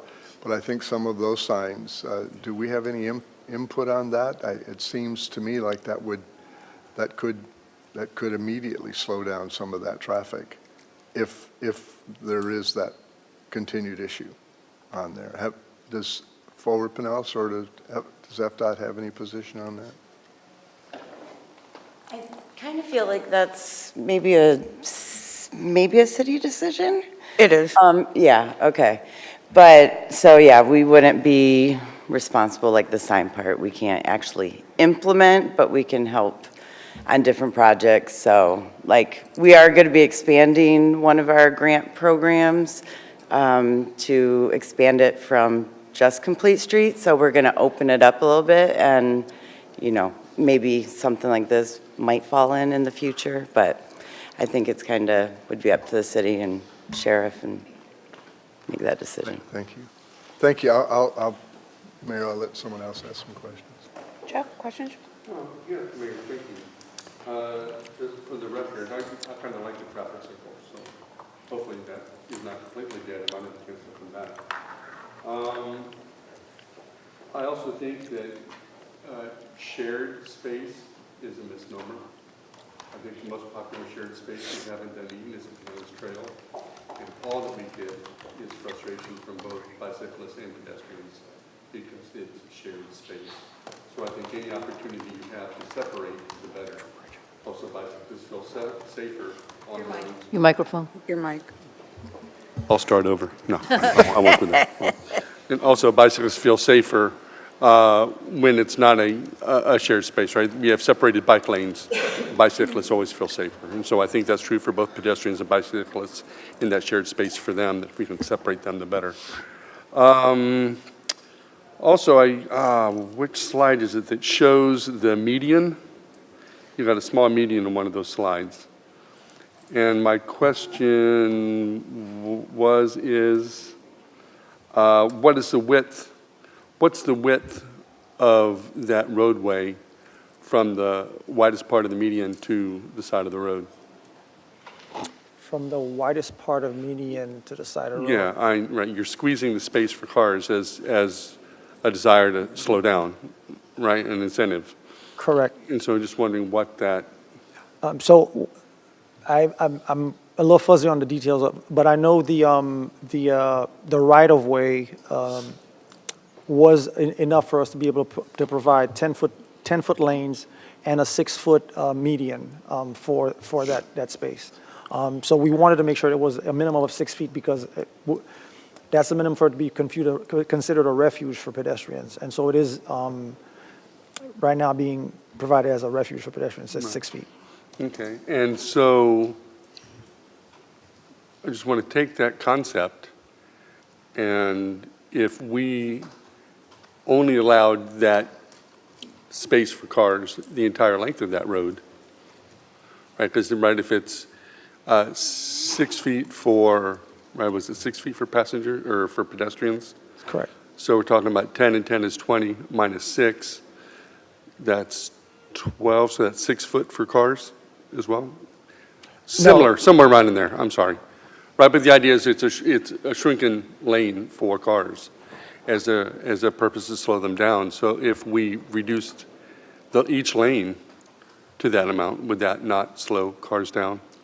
Yes, sir. So the idea is to actually provide, and we have them in the report, you'll see them as general recommendations wherever possible to have 10-foot lanes throughout the corridor. And so kind of going back to the, we're still at the planning level, so there's going to be some flexibility needed in terms of where we can provide 10-foot lanes or where we can't. But the idea is wherever possible to have 10-foot lanes so that we're slowing cars down. Okay, and where do we get that 10-foot lane? Is that legal statute somewhere? Design standards? So is that, okay, so standards is law then. Where we can, we have to provide 10-foot lanes? And so where we can't provide 10-foot lanes, is there a rule for that? Typically, whenever you have transit, buses usually go to a minimum of 11 feet, but because we don't have transit right now on Beltree's, 10-foot is the minimum that we can provide. 10-foot is the minimum, okay. Because I just know over time, right, you look down any of our streets, and those older streets are always, they're always narrower than the streets now. Yes. And so it just, right, we add a lane to a road to try and reduce congestion, and it just brings more cars, right? We all know that area, and certainly if you widen roads, we can manufacture wider cars now, or vice versa, wider cars, and now we need wider lanes. Also, we widen the lanes because of the unskilled driver, and so it's kind of a safety measure. And so we're always, always, always, always, always focused on car drivers, and never, never, never, never, never, never, never on pedestrians and bicyclists. And I think this is an opportunity to kind of change that mindset. So anything that really does put the bicyclist and pedestrian first is wonderful. Whether you reduce that from 2 lanes to 1 lane, I would like to hear from the public on that. So I think that's it. The reason I like the car circle, I know that anybody, whenever we think car circles, thinks Clearwater Beach, right? No, I hate them. When it's a circle, and if you can't navigate a circle, I'm going to question whether or not you should be driving. But also if you go to Clearwater and in through those neighborhoods in Clearwater, there's all kinds of traffic circles in Clearwater on Cleveland Street that just work as wonderful traffic calming devices. And so they're very easy to navigate, but everybody just goes to Clearwater Beach, and that's kind of where the focus is, and that's disappointing.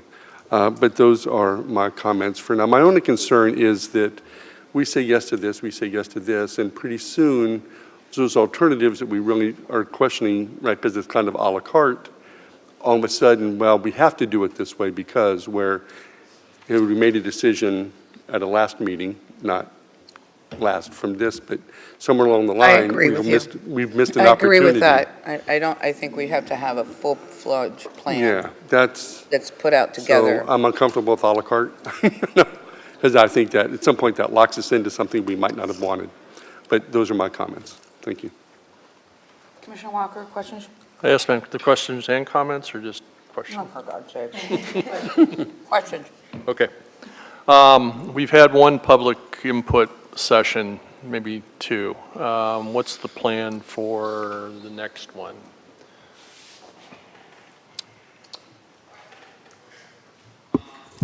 So what will happen now is, once the city commission approves this plan or any part of this plan, then over the next few months or time frame, staff will go back and look at what could be implemented We will be working with Forward Pinellas. Since Valerie said they are revamping their grant program, we will make sure that the projects that, like alternative one, like the easy projects to do, let's say we choose to do those, that we will make sure that they fall in line with the Forward Pinellas grant funding requirements. We will bring it back to the commission, of course, for your approval, if that's something that the city would like. So we do that. So, and we will be working with our engineering department as well. I think that's really, this is, and I think this goes back to the à la carte comment.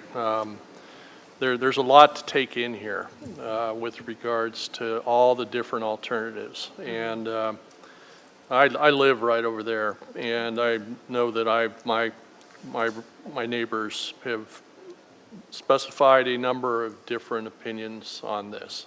And so I think that part of it's going to be really important. The other thing I'm just a little concerned about is the impact to the residents. It looks to me like one alternative, alternative one, is less impactful than alternative two. If I understand this correctly, that shared use for alternative two looks like you are carving out more real estate or more space to accommodate that in light of the fact that you still have two-direction traffic and then you've got that shared space. Is that a correct assumption or interpretation? Yes, it is, sir. So the issue is that we had a limited amount of space within the curb line to provide those bike facilities. And so it was either one way, that street, to provide those bike facilities, or provide them, widen the sidewalk to provide those bike facilities. So it was kind of the either or, and that was the impetus behind keeping the two-way and having that shared space on the north side. Now, okay, with that said, is that an easement of sorts that, or what, how does that work from a property owner standpoint over there? So right now, the way we were looking at it was not through an easement. We kept it based on the property lines, and again, this is just based on the property appraiser. So it's again at planning level, but it was widening into the buffered space. So that 9-foot buffered space that currently has the trees, it was widening the 6-foot sidewalk into that buffered space to provide the 10-foot shared use path. Okay. Now, there's, taking a look at the rough order of magnitude estimates, do any of those take into account the improvement of that street, I don't know, say between Broadway and Edgewater? That street needs some work. I mean, it's going to be, there's potholes, there's crumbling curb sides. Anyway, does any of that does those estimates take into account any improvements to that street? No, it doesn't. It does not. No. Okay. All right.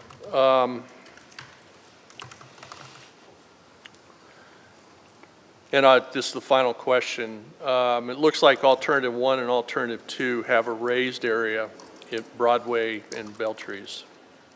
They both have the same kind of concept? Correct, yes. All right. I would, there's not a lot of real estate there to work with. So I'm kind of, to me, just from a impact to the local residents there, that's going to be one of the higher impact items.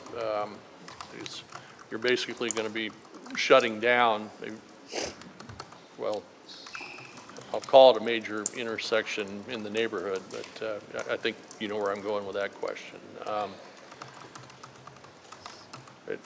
Was that part of your assessment in incorporating this into the alternative?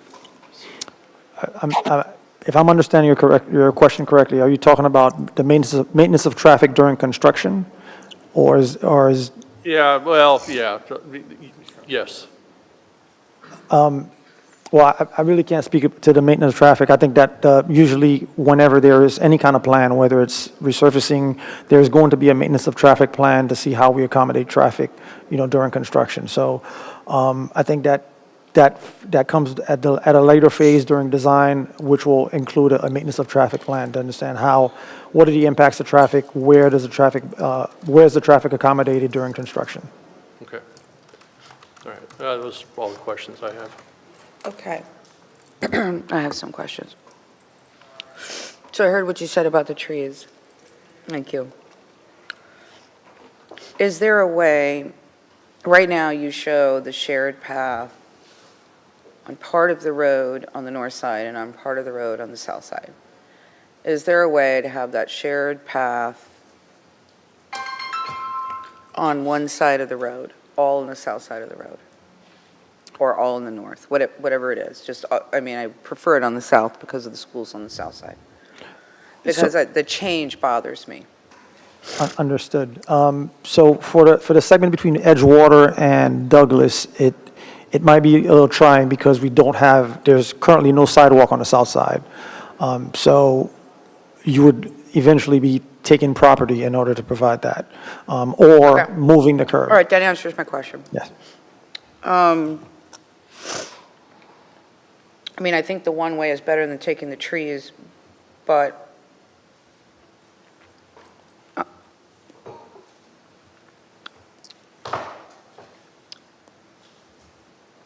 you've got, all right, let me ask you this question.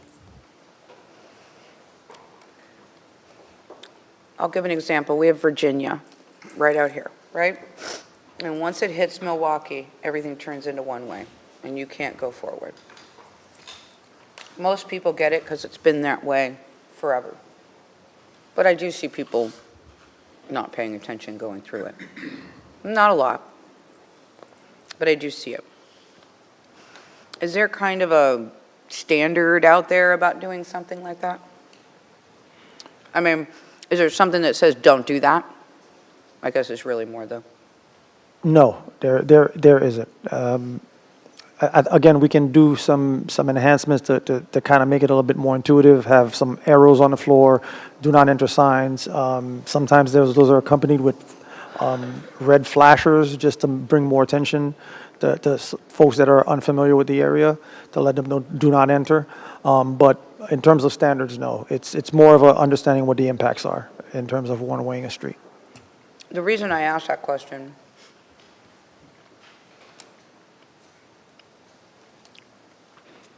and I know I discussed this in the last time we talked about it, whenever that was. I'm concerned about access to the school, number one. People come from Patricia, they come from Milwaukee, they come from Douglas. If everything is going what you would perceive to be the correct way, west, heading west, people from Douglas will not be able to access the school. They have to go around. And Douglas is kind of a corridor. You're sort of cutting off the downtown. People that actually live in downtown, and we have kids that live in downtown. So I'm a little concerned about that. I don't know what the answer is. I feel like there probably needs to be two-way traffic, at least to Douglas. Not as concerned about two-way traffic from Douglas to Edgewater. In theory. I'm just saying in theory. I don't want anybody out there that's listening saying, are you crazy? They're only proposing it for that Edgewater. Huh? It's only being proposed for Edgewater and Douglas, though, right? Right? Correct, yes. Okay. Just want to make sure I was following you.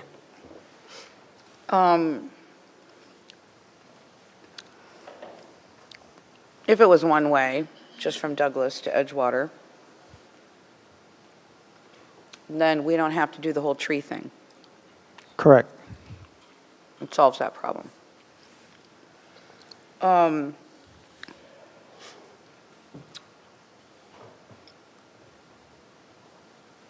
just reading my notes here. Have you all discussed at all about discussing with the school moving? I'm not sure, let me preface this by saying, I'm not sure exactly what the advantage of it is, but it might need to be looked at. The drop-off circle is on Beltrees. That's the pinch point. That's the problem area, because it's right next to the Blue Jays. And that's where everybody's walking, and that's where they're delivering. Yes, no? I'm seeing people shaking their head no. Am I wrong? The drop-off circle is off on Milwaukee for parents. The staff has.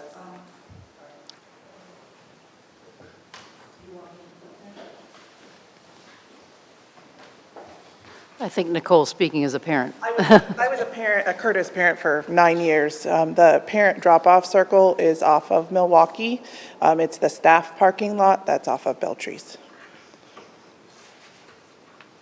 There you go. And I Nicole? can concur. Okay, so, Does that mean that no parents really, because I've heard complaints that there yeah, are you're cars. hearing the same thing. We're hearing the So them- conflicts between the Blue Jays and then the school parking lot right next door. That might be official for Curtis, but what the parents do may be different.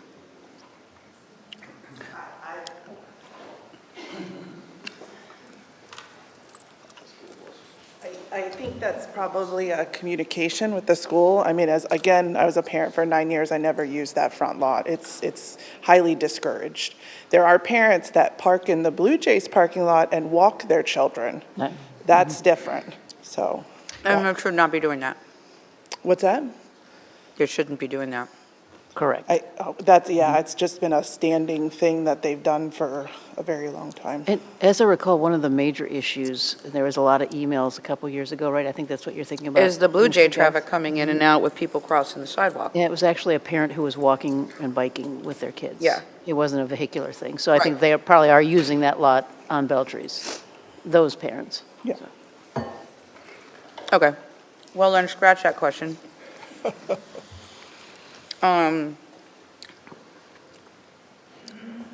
The other thing that's concerning to me is we do have to look out for the fact that the Blue Jays are in the corner of Douglas and Beltrees, and they are one of the highest economic impact on our city. And the traffic that goes there, whether it's during the busy time of the year or not, their traffic pattern can't be thought about. Have you thought about any of this stuff and how it impacts them? Has anybody talked with them about it? No, it has not been. We can't make a plan. And talking to the VFW as well. I mean, the sheer number of events that they have. Their opinion needs to be taken into consideration. The Blue Jays' opinion. Now, does it mean that their opinions are the end-all to be-all? But, I mean, we are talking about removing access from Alt 19 on Beltrees to the stadium. I'm not saying we shouldn't. I'm just saying we are doing that. I know that the Jolly Trolley during season will go by there. I think they use Union to do that, to come up to Douglas and not Beltrees. But since the stadium has been remodeled, the drop-off is on Beltrees, and maybe that needs to be relooked at. Their Uber or trolley drop-off is right there on Beltrees. Has that been looked at? No, ma'am, not part of So you this see plan. what I'm saying? Yes, ma'am. I think there's a lot more things that have to be looked at that could be what you might call those simple fixes, right? Now, I mean, some of that happens at the stadium isn't during school time, and some of it is. You know, it's not just weekends, at least during season. I mean, for my You have to come to the microphone. I mean, any of these projects, they need further looking, yes. You know, so it's like if it was an improvement, you know, for the school or something that affects the stadium, of course, there needs to be more involvement. You know, we had a limited scope. I know Kathy did reach out to the stadium manager. Yeah, the VFW. Several people were invited to participate at a more intimate level, and they, weren't available or, Those are the but- people you have to literally go to their office and present and talk to them. Right. They're And it's not just- going to, these guys are not going to go to a community-wide event. Yeah. They're just not. So I think, that's kind of, Yeah. would be the next steps too, if any of these avenues, wanted to seek funding. Yeah, and I think that needs to happen. I think we need to look at the traffic flow around the stadium. Mhm. I don't know what that means. I don't know if we've studied that.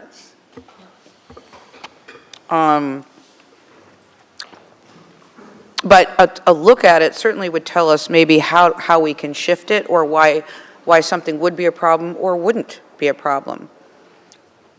You know what I'm saying? Yes, ma'am. Same with the VFW. They have so many events. Again, more than not at the VFW are not during school hours.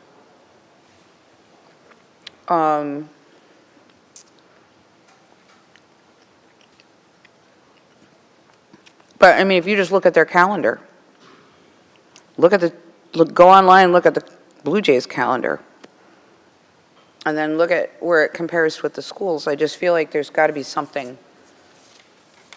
Should that drop off be on Beltree's? Are people actually using it? How many times does it conflict with the school? Does it need to be moved? Blue Jays one you're still talking about. Mm-hmm. So, okay, those are my questions. I have final comments, but those are my questions.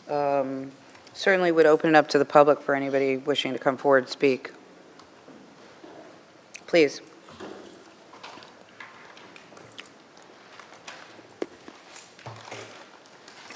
Hi, my name is Carol Barden. I live on Lexington Street, and I just wanted to bring up the one-way factor. It sounds like the one-way will not be the Beltris to Milwaukee. It's going to be the other way, Douglas to Edgewater.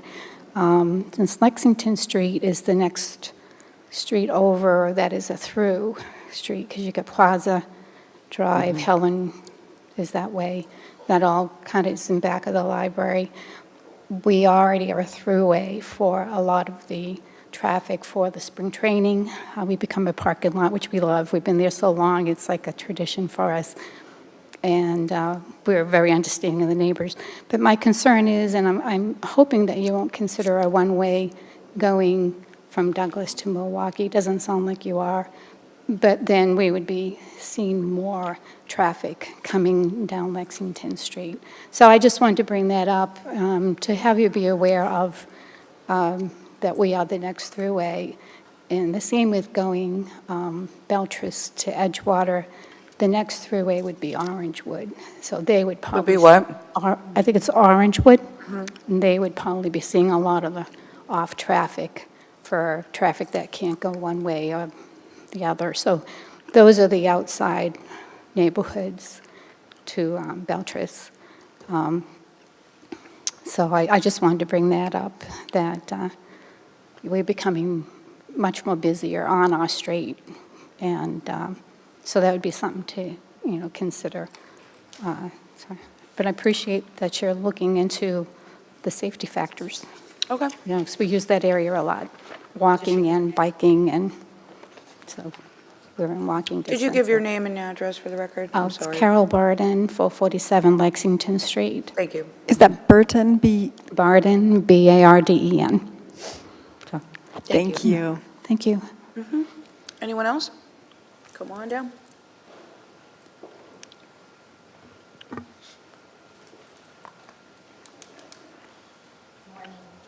Good morning. Cece Lasky, 405 Edgewater Drive, right at the corner of Edgewater and Beltrees.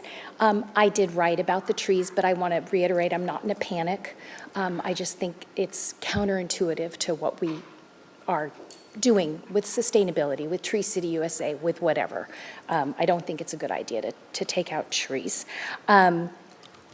I live at Beltrees and Edgewater, and I can see some advantages to the one-way alternative, but I also think it's very creative and very unusual, and so perhaps the neighborhood should be directly surveyed, individual with postcards or whatever. And then I just want to bring up one thing. It's unrelated to this. I loved being a part of this process, and I think there's some great ideas.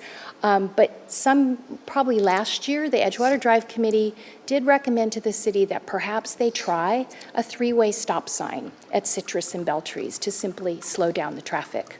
It's not as creative as this, it's certainly not as expensive, but it might work. It might just slow the cars down a bit. And that's really what's necessary from Edgewater to, say, Broadway. People are frustrated with the traffic on Edgewater, so they turn off and they zip up Beltrees. So perhaps just a three-way stop sign at Beltrees and Citrus might be a short-term, quick way of looking to see if we can slow cars down. That's it. Thank you. Thank you. Anyone else? Okay. I'll go back. Excuse me. Back to you, Vice Mayor. Great. Well, so, I mean, I had a conversation with city manager yesterday, obviously at length, and one of the things was there is a lot to do after this in terms of traffic studies and talking to people and making sure we're going down the right path, the right road, so to speak. But anyway, but great ideas, great work, really. I think it helps us to see a vision. I'm not sure exactly what that is. I certainly agree with my colleagues that, you know, at the end of the day, we want to make sure there's a full vision for the road, however we start to get grants and be able to do it. You know, I actually kind of like the look of the one-way, but I don't know, that doesn't necessarily mean it works, and it doesn't necessarily mean the residents would like it. So I think, yeah, there's a lot to do with that. And of course, we love our trees, so we're going to always be protective of our trees. You know, the Blue Jay drop-off is interesting because I think there was a lot of thought in that to begin with when the stadium was done. Can't really imagine it being on Douglas because of all the stuff that goes on during spring training there. So, but you're right. I mean, that's all part of what you have to look at. Obviously, that's part of what you have to look at in one way. It is, you know, Blue Jays was my number one over, you know, secondary to the residents, but, you know, how does it affect the pattern of the traffic for Blue Jays? You know, I agree with Jeff on roundabouts. I mean, I'm a roundabout fan, not Clearwater Beach, and that is what everybody thinks of, and not done well, but, you know, done well, they are safer. I like the crosswalks farther up. Once we kind of slow traffic down and have crosswalks up there, it'll give it a more walkability, smart, you know, street feel. I guess for me, and Kathy, I think, you know, appreciate your lead into this. And I guess, to me, the next steps, I guess I'm thinking I'll look at the city manager, is something that really tells us, like, realistically, what does staff feel like should be our recommended temporary measures, you know, and our critical safety points. And then, like, you know, how do we really analyze this appropriately to say, hey, this is what we think the realistic look of this whole street is. And then, you know, we start to figure out the grants as we go. So I think that kind of covers my thoughts. And you know, it is interesting because I think one thing is that it's attractive to have dedicated bike and walking lanes because we've been there, done that. Edgewater Drive, you know, that sidewalk, people are terrified between the bikes and the walkers. And people are terrified on the trail half the time lately because of, you know, not just bikes and walkers now, but the electric bikes. So, and that doesn't mean I don't love them, and I get them as a transportation tool for people that don't have any other transportation. But, you know, part of the thing that we've seen in our surveys is not just the mobility of people getting around, but it's just all the conflicting bikes and people and golf carts and cars. And so, again, the more we can separate some of that, I think, is the better. So those are my comments. Anything else from you, Commissioner Tornberg? Yes, ma'am. I'm going to start off by trying to remember an answer to a question, and that was the traffic studies that have gone on as it relates to the traffic on Beltrees specifically. I don't remember the magnitude of that. Can you just give me a quick comment about that before I give my comments? When you say the traffic studies, are you talking about as part of this project or? The number of vehicles at what times of the day going up and down Beltrees? Yes, I don't remember the exact numbers right now, but we did look at the traffic numbers at all of the intersections to see if, there were some issues from an operational standpoint. So my understanding was that one of the things that we were attempting to do here was some traffic calming. And we wanted to make sure we had safety in that intersection, particularly at Beltrees and Milwaukee. And obviously, we have the drop-off for the kids off of Milwaukee, which seems to circulate fairly well, but we have a high usage of Beltrees, not only at school time, but at any other times. And some confusion, a good comment made, that someone would like to see the multi-use area all, just consistently all up and down Beltrees. I'm not exactly sure what a traffic circle might do here. I'm supportive of, I'm always supportive of that, but I think we have a couple pinch points, and I don't like using pinch points on the street. Not sure we have to do that. But so, for example, the traffic light at Douglas and Beltrees, there's a lot of walking traffic, there's a lot of bike traffic going through there, and there's a lot of car traffic going through there.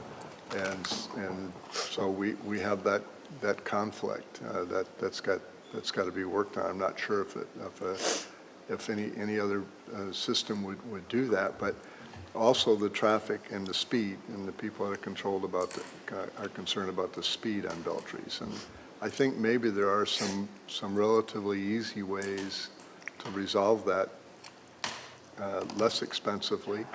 And certainly I don't necessarily see the traffic increasing more than what it is on Beltrees at this point. So maybe it is and maybe it isn't, but I really don't see that part of it. So I think the thing that I would like to see is I think the one way is a particular issue, and I'm not sure that's a good way for us to go. The number of people that do need to move up and down Beltrees by walking or by bike, hopefully there could be some kind of a resolution on that. And I think the lower part of that area, in my opinion, in my observation, is functionable at this point in time. We just have to improve on it. The speed control is up on the other end, and I think that can be handled relatively quickly. I would like to see us do if we feel we have to do something for the school, if we do, that we do that as soon as possible.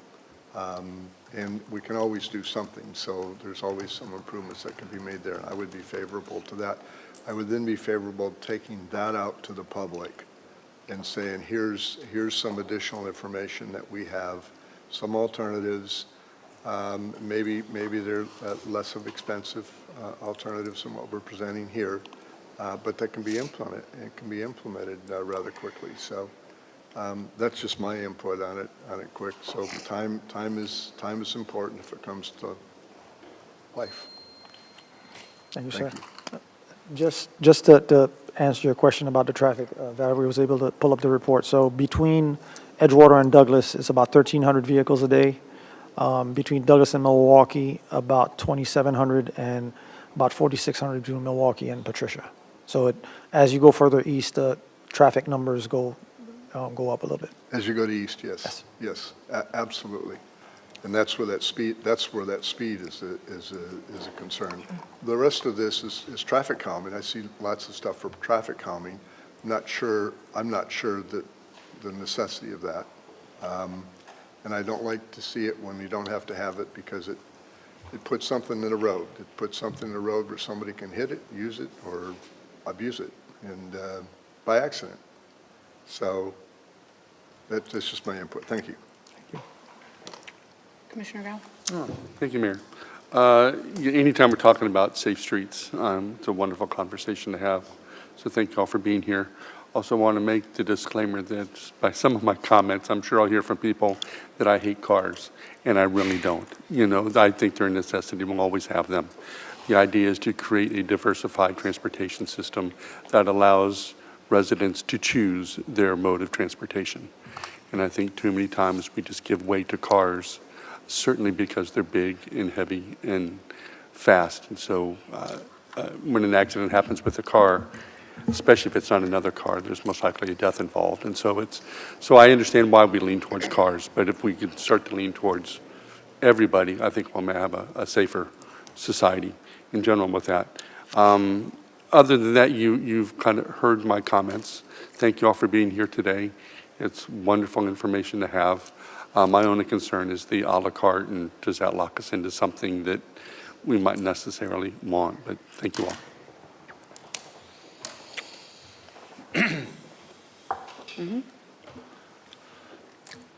Yeah, so first of all, you know, I think there's been a lot of benefit to this study, because that is an area that definitely needs to have this particular discussion.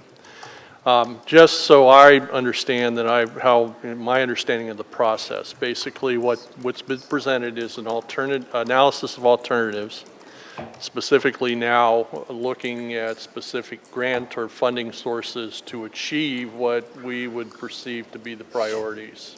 Is that correct? That's correct. Okay. So what I do believe is, I think that we need to have another public information session to talk specifically about these alternatives, so that we can be well informed when we have to start making decisions of what we're going to fund and what we're not with the grants. And my sense is that I think there are several residents over there that would not object to the first alternative, and that's the one-way going west. But I don't know that for sure. And so these are things that I would be reaching out to my constituency and just gauging what the public opinion is. Yeah,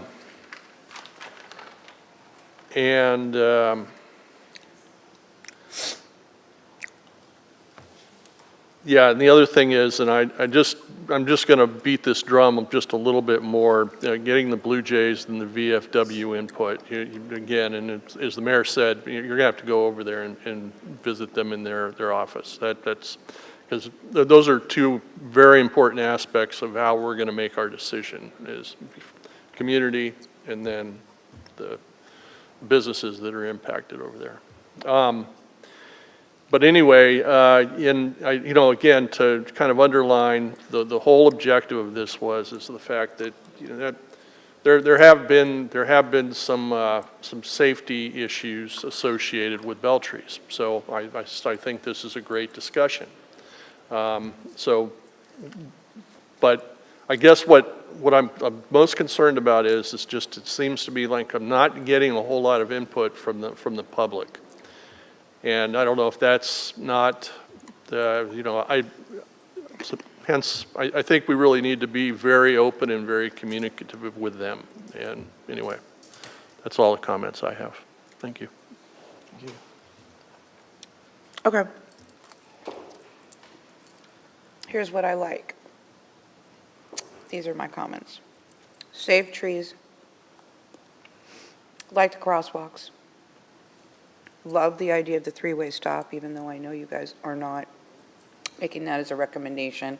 And I understand all the idiosyncrasies about adding a stop sign when maybe it's not being called for by certain traffic standards. But when you have a section of a road that if you're going to spend $1 million or $100, I'm just saying, would like that maybe considered. Love speed feedback signs. I'm a huge advocate of them. They work. They're proven to work. If they work on me, and you can look at my past history of speeding tickets, not in the recent 10 years, but before that, they work. So you've had none in the last 10 years, is that what you're saying? No. I don't think so. Very good. One, maybe, I don't know. Maybe 'Cause a warning. They can't catch her. They can't get right. Willing to consider the one-way, willing, from Douglas to, but again, need input, BFWJs, and the community.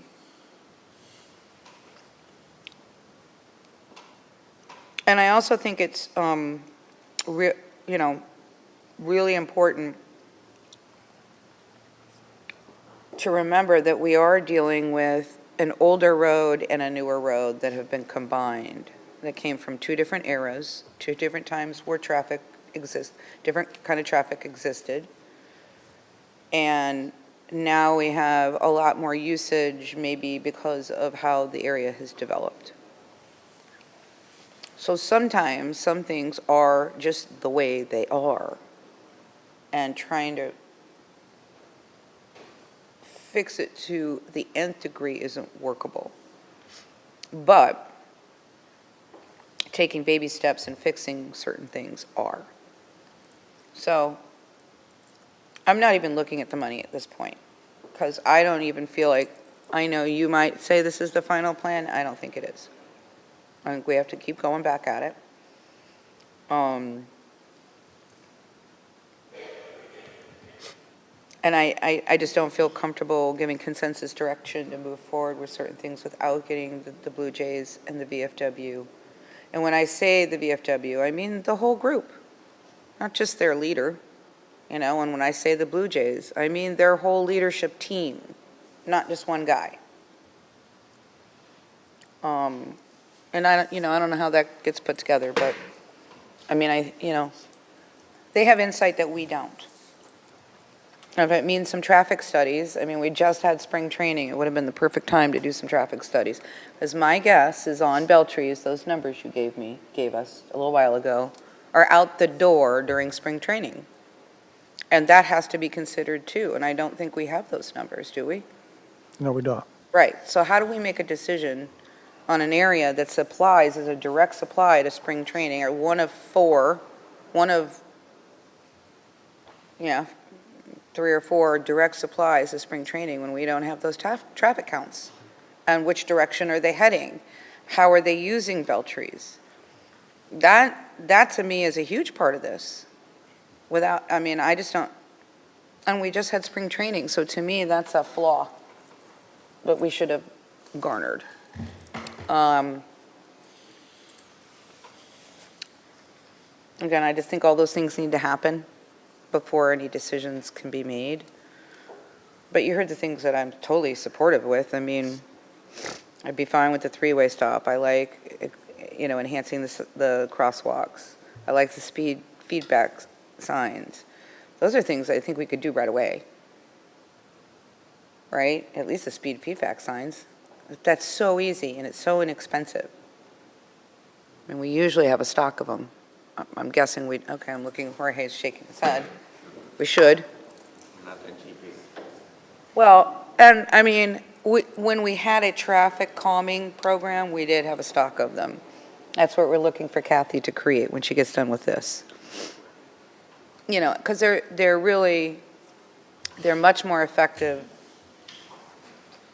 at speed issues than, to me, than a speed hump. Speed humps divert traffic. They don't slow the traffic down. They just divert it. So, those are my comments. Is that clear as mud? I mean, you didn't get a clear consensus direction. I think none of us are. Mayor, isn't the takeaway like any temporary measures that we can do now that you think you can recommend? Around the school. While you do traffic studies and get more input on the long-term vision? I mean, Absolutely. I There's kind of a think lot of work to be done. It's a draft report. Yeah. So, And it's Okay. good, it's and good work. we'll be reporting back to you to be sure every part of the way. Okay. Thank you, guys. Appreciate it. See, I told you I didn't know how we were going to fit in Beltrees in legislative post-session. So I do know, Mayor, our lobbyist needs to be in somewhere else by 1 o'clock, and there's travel time, so we're going to have to be brief and brilliant. Can we take a 5-minute break? Yes. Yeah, and then brief and brilliant. And then brief but brilliant? Okay, thank you.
Okay, welcome back to our April 30th work session. And we will jump right into legislative postseason report. Good morning, Mayor, Vice Mayor, Commissioners. Nicole Delfino, Strategy and Sustainability Manager here with our lobbyist, Laura Beamer. I will introduce her in a moment. But just wanted to briefly go through our legislative session agenda. We're going to obviously do this introduction of our lobbyists, who some of you have not had the pleasure of meeting yet. We will talk a bit about budget, because as we have seen in the last couple of years, a lot of times what we're seeing is our priorities are being moved forward through the budget rather than through bills. So we have indicated some of that here as well as key legislation, a lot of failed legislation, which is in most part good news, and then our next steps. Nicole, hold on one second. Mayor None of this is and Vice on the Mayor, yeah, screen. you were out of the room when I was briefing the other commissioners. Our monitors are not working. We have to continue to reboot them. That one's working, that one over there is not. You do have the presentation on your, attached to your agenda, if you can avail yourselves of that. Okay, thank you. Okay, perfect. So here is our lobbyist that was selected through our RFP process last year. We began working with her in the fall. Her name is Laura Beamer. She's with the Southern Group. She's been a partner since 2009. She has 20 years of experience working in local, state, and federal governments. She serves as lobbyist for several of our neighboring municipalities and has just a very long and robust resume of working relationships with our elected leaders. So Laura, I'm going to turn it to her because she's going to cover all the things I used to. Awesome. Well, I think it's good afternoon, almost good afternoon. Laura Beamer, partner with the Southern Group. First, I want to thank you for trusting us to represent you in Tallahassee. While I love all of my clients, I have to be honest, this is near and dear to my heart. I'm a longtime resident of the city of Dunedin, now live up in Ozona. My husband is a 1985 grad of Dunedin High School. So winning this RFP was a Class quite the treat. 83. Yeah. 79. I'm sure you probably know a lot of the same people. So anyway, thank you again. And I also want to just tell you how wonderful Nicole is. She makes my job very, very easy. You know, when things are going fast and furious in Tallahassee, she's always, really responsive with texts, getting me in touch with staff. So she's been really wonderful to work with. So Thank you.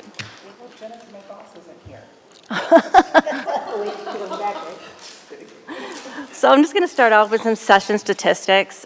This session, there were 1,957 bills filed, and just 325 of those bills passed both chambers. There were 2,196 amendments that were filed, 43 floor sessions were held, and there were 3,051 votes taken. Some budget highlights. So this year we had a record-breaking budget. It was historic numbers, $117.46 billion, and that includes $10 billion in reserves. If you can see kind of the breakdown of where the state budget silos are. And I'm going to kind of go through, first I'm going to go through our highlights. So we had 2 appropriation requests. We asked for the Dunedin EOC at North County Fire Training Center Phase 2. That was funded at $850,000. And then we were also able to get this stormwater gabion replacement for $375,000. The governor does not yet have the budget, so it remains to be seen, if we make it through his veto process. However, we, early on met with the governor's office, met with their staffs. We've done our due diligence with them, so hopefully we're in good shape moving into his veto. I'm just going to go through some highlights of the different silos in the budget that I think are relevant to the city. They funded Visit Florida this year at $80 million, and I think Nicole, you said that last year was at $100 million, is that right? 105 million, so a little less this year. That's always a fight between the House and the Senate if they're going to fund Visit Florida. What I thought was interesting this year is there's $5 million from the Tourism Promotional Trust Fund for marketing for nature-based tourism and trail towns, which we are. So should the governor sign this into law, then we can see what that looks like and how he would apply to get some of those marketing dollars for the city of Dunedin. He funded the Job Growth Grant Fund this year at $130.4 million. Affordable housing, again, that was funded.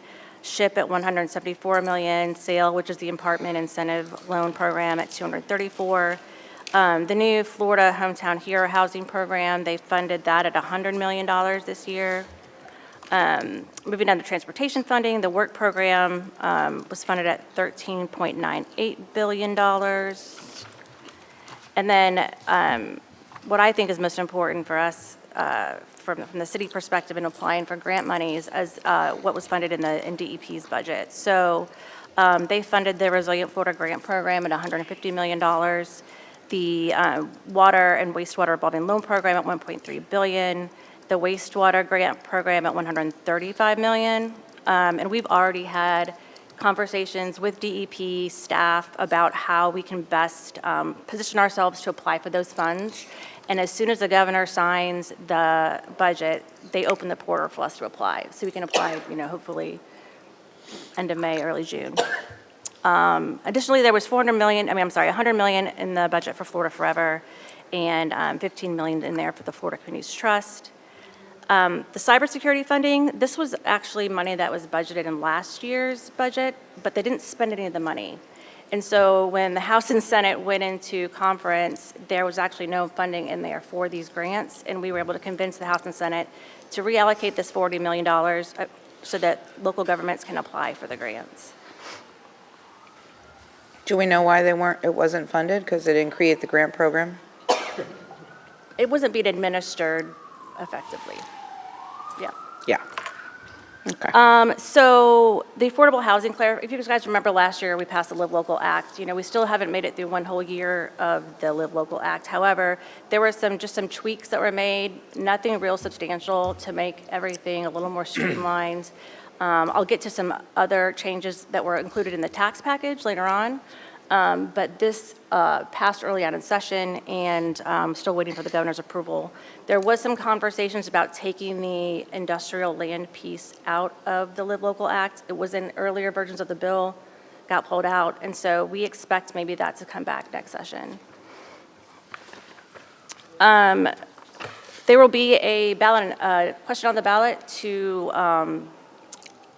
for an annual adjustment of the homestead exemption with the CPI, with the Consumer Price Index. So you'll see that in November on the ballot, and that has already been passed and signed by the governor. We see this every year, these expedited approval of residential building permit bills. Another one passed this year. The League of Cities, in fact, ended up being, okay with the bill. The sponsor worked really closely with both the League and the Association of Counties on it. So this passed and is waiting for governor's approval. The Alternative Mobility Funding System bill also passed, is waiting for governor's approval. That was just to try to streamline the process because some local governments were still using just your traditional impact fees, and some were using the mobility fees. So just a way to get them to be on the same page and communicate, essentially, is the best way I can describe it. I'm sure you heard a lot about the unauthorized public camping and public sleeping bill. This has already been sought you to do so. And then you have to get certified through the Department of Children and Families on that site. And there's a bunch of other, things you have to do to make sure that you're complying. Can you clarify too that, sorry. Sure. The authorized a person or business to bring a civil action against any county? Or municipality? Yes. That is the part of the bill that we do not like. Yeah. So if they can, it's kind of like the, what was the bill they passed a couple years ago? If you can prove that you have, your business has suffered due to the public sleeping or camping because it's near your place of business, then you can bring an action against the government. And if there are a number of things you have to comply with DCF, and if you're not complying with those, they can also bring an action. Okay. Thank you. Vacation rentals, everyone's favorite topic. So the bill did finally pass this session. It passed at the very end. It was a priority of the Senate President. The governor does not yet have it. If you remember, 3 years ago or so, he vetoed the vacation rental bill. So it remains to be seen if he's going to sign this into law or not. You never know, what the governor's going to do. We don't have any indication at this point. However, it does include the grandfathering provision in it. It allows us to create a registry, charge reasonable fees. So ironically, it seemed like no one really liked this bill, but it passed. So it'll remain to be seen what happens with So it. what's the bad part of the bill? I'm sorry? What's the bad part? Is there a bad part for us? I mean, for us, I think for us, our primary issues were the grandfathering, because I think at the last minute, there was an amendment that removed that, but that remains in place. The other piece that we weren't a fan of was the setting of the fees. Initially, there were some versions of the bill that had fees set at $50 or $100 or $250. There were all these very specific dollar amounts, but this now just says reasonable fee, so we're able to kind of charge what we feel is reasonable. Okay. and I think at the end of the day, the League of Cities and Association of Counties, it always comes back down to home rule, right? They don't want this to be preempted to the state of Florida, and that's kind of where they've remained. Even though at the end of the day, most of the local governments are grandfathered in that already have their ordinances set.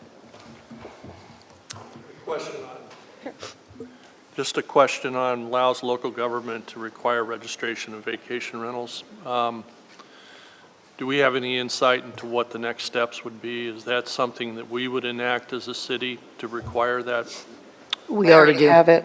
We already do? Yeah. Okay. And in fact, you have an item before you. Yeah, we have an item Yeah. Thursday about it, yeah. Yeah, That expands it to individual units, right? right, yes. Okay. All Which right. will help us. I So have should this be signed into law, then there would also be a state registration as well with DBPR. just one question about that as well. The $500 fine issue, what's our per violation? Is it 500, Jennifer? What's our violation? I think it's $250. They usually go before the code enforcement board, and we'll start with $150 a day. I didn't turn that on. So it depends on the code enforcement board, but we have been bringing them before the code enforcement board. Yeah, and that goes up to 5,000 max, right? Correct. And then we can do the municipal citation after that. And that starts at I think it's 25, and then it Over, escalates. then it's over the Right. 5,000 then? Yes, right, over 5,000. Which, of course, you got to catch these people that many times. though. Well, actually, Herein lies the problem. So we do use host compliance, and we did recently add to that platform. So it's been working well as far as when they advertise, and it's an illegal vacation rental, then we're on it. So it's been going well, actually, the regulation.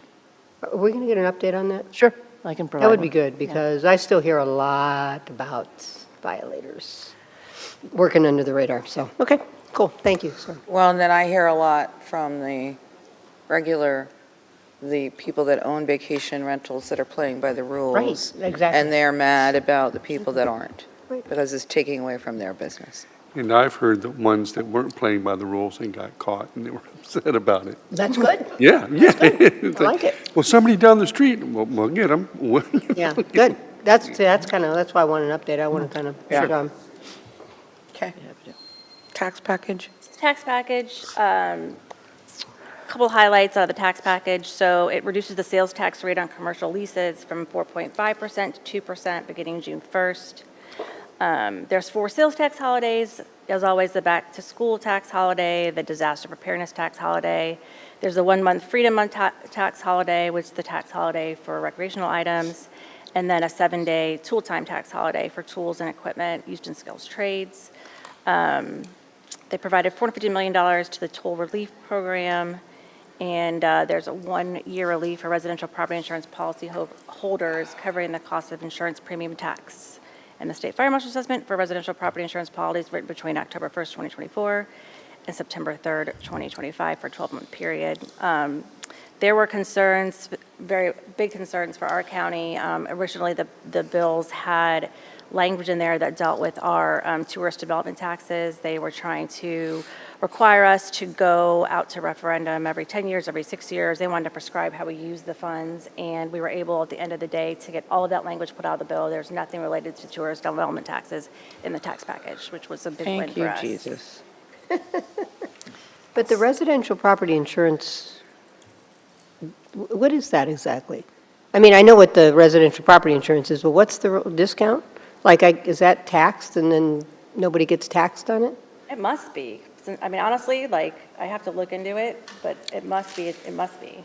I mean, It's in the tax package, right? I'll find out and I'll get back to you. I don't honestly. Because would our residents get noticed about that, or just have it, when they get their bill, it's like, Probably just no tax? not or- included, okay. yeah. I'll find out. That's a good Yeah, question. I would I'm like not to sure. understand that, because I think, obviously, that's one of the big expenses some of our residents face, and so, Absolutely. some tax break would, Anything I'm sure it's not a helps, lot, right? but it helps. Right.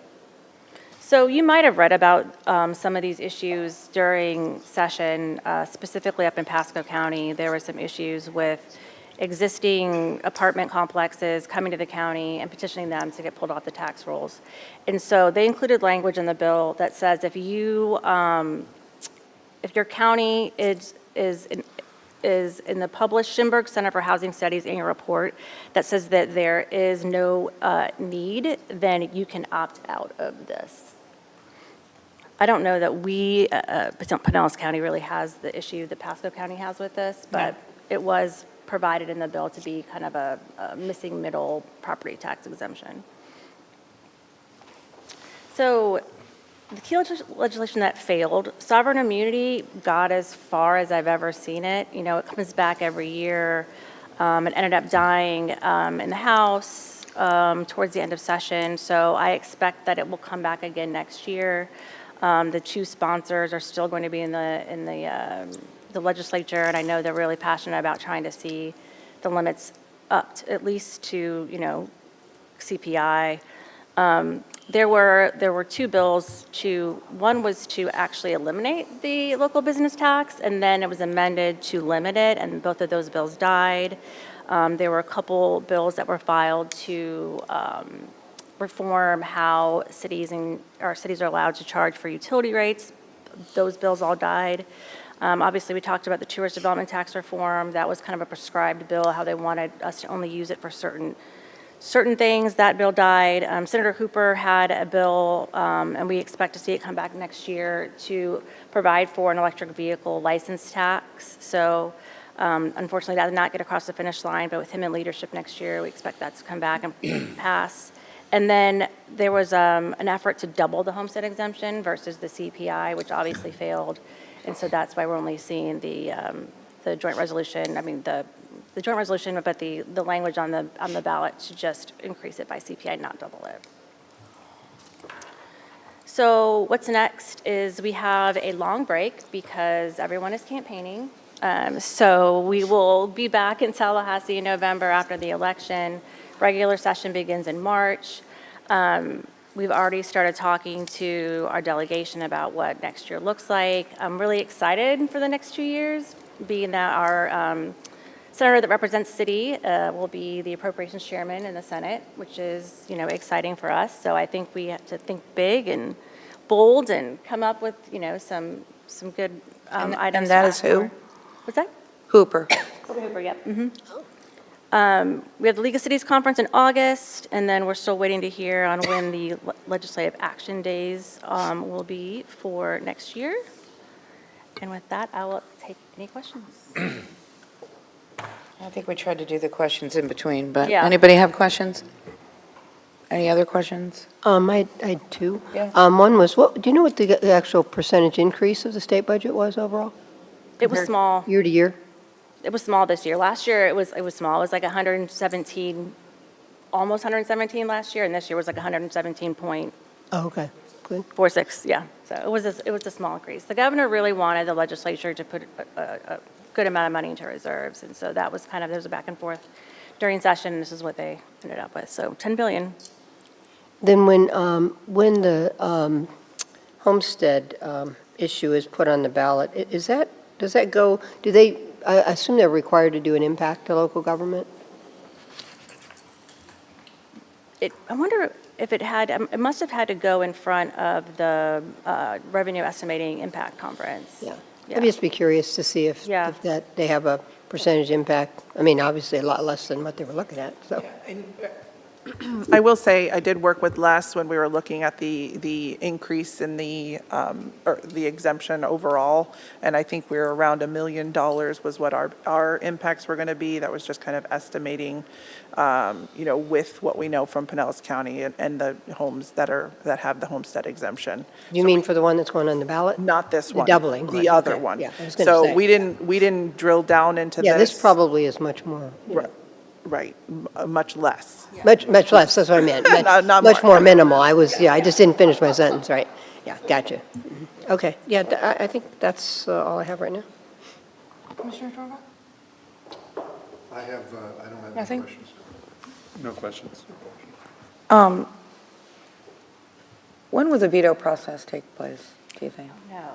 So they never tell us when the governor's going to receive the budget. There's no timeline, right? So as soon as he gets it, he has 15 days to act. So historically, it's usually Memorial Day weekend, but Yeah, I think it was June. end of May. Yeah, last year, because I remember looking for the ferry funding.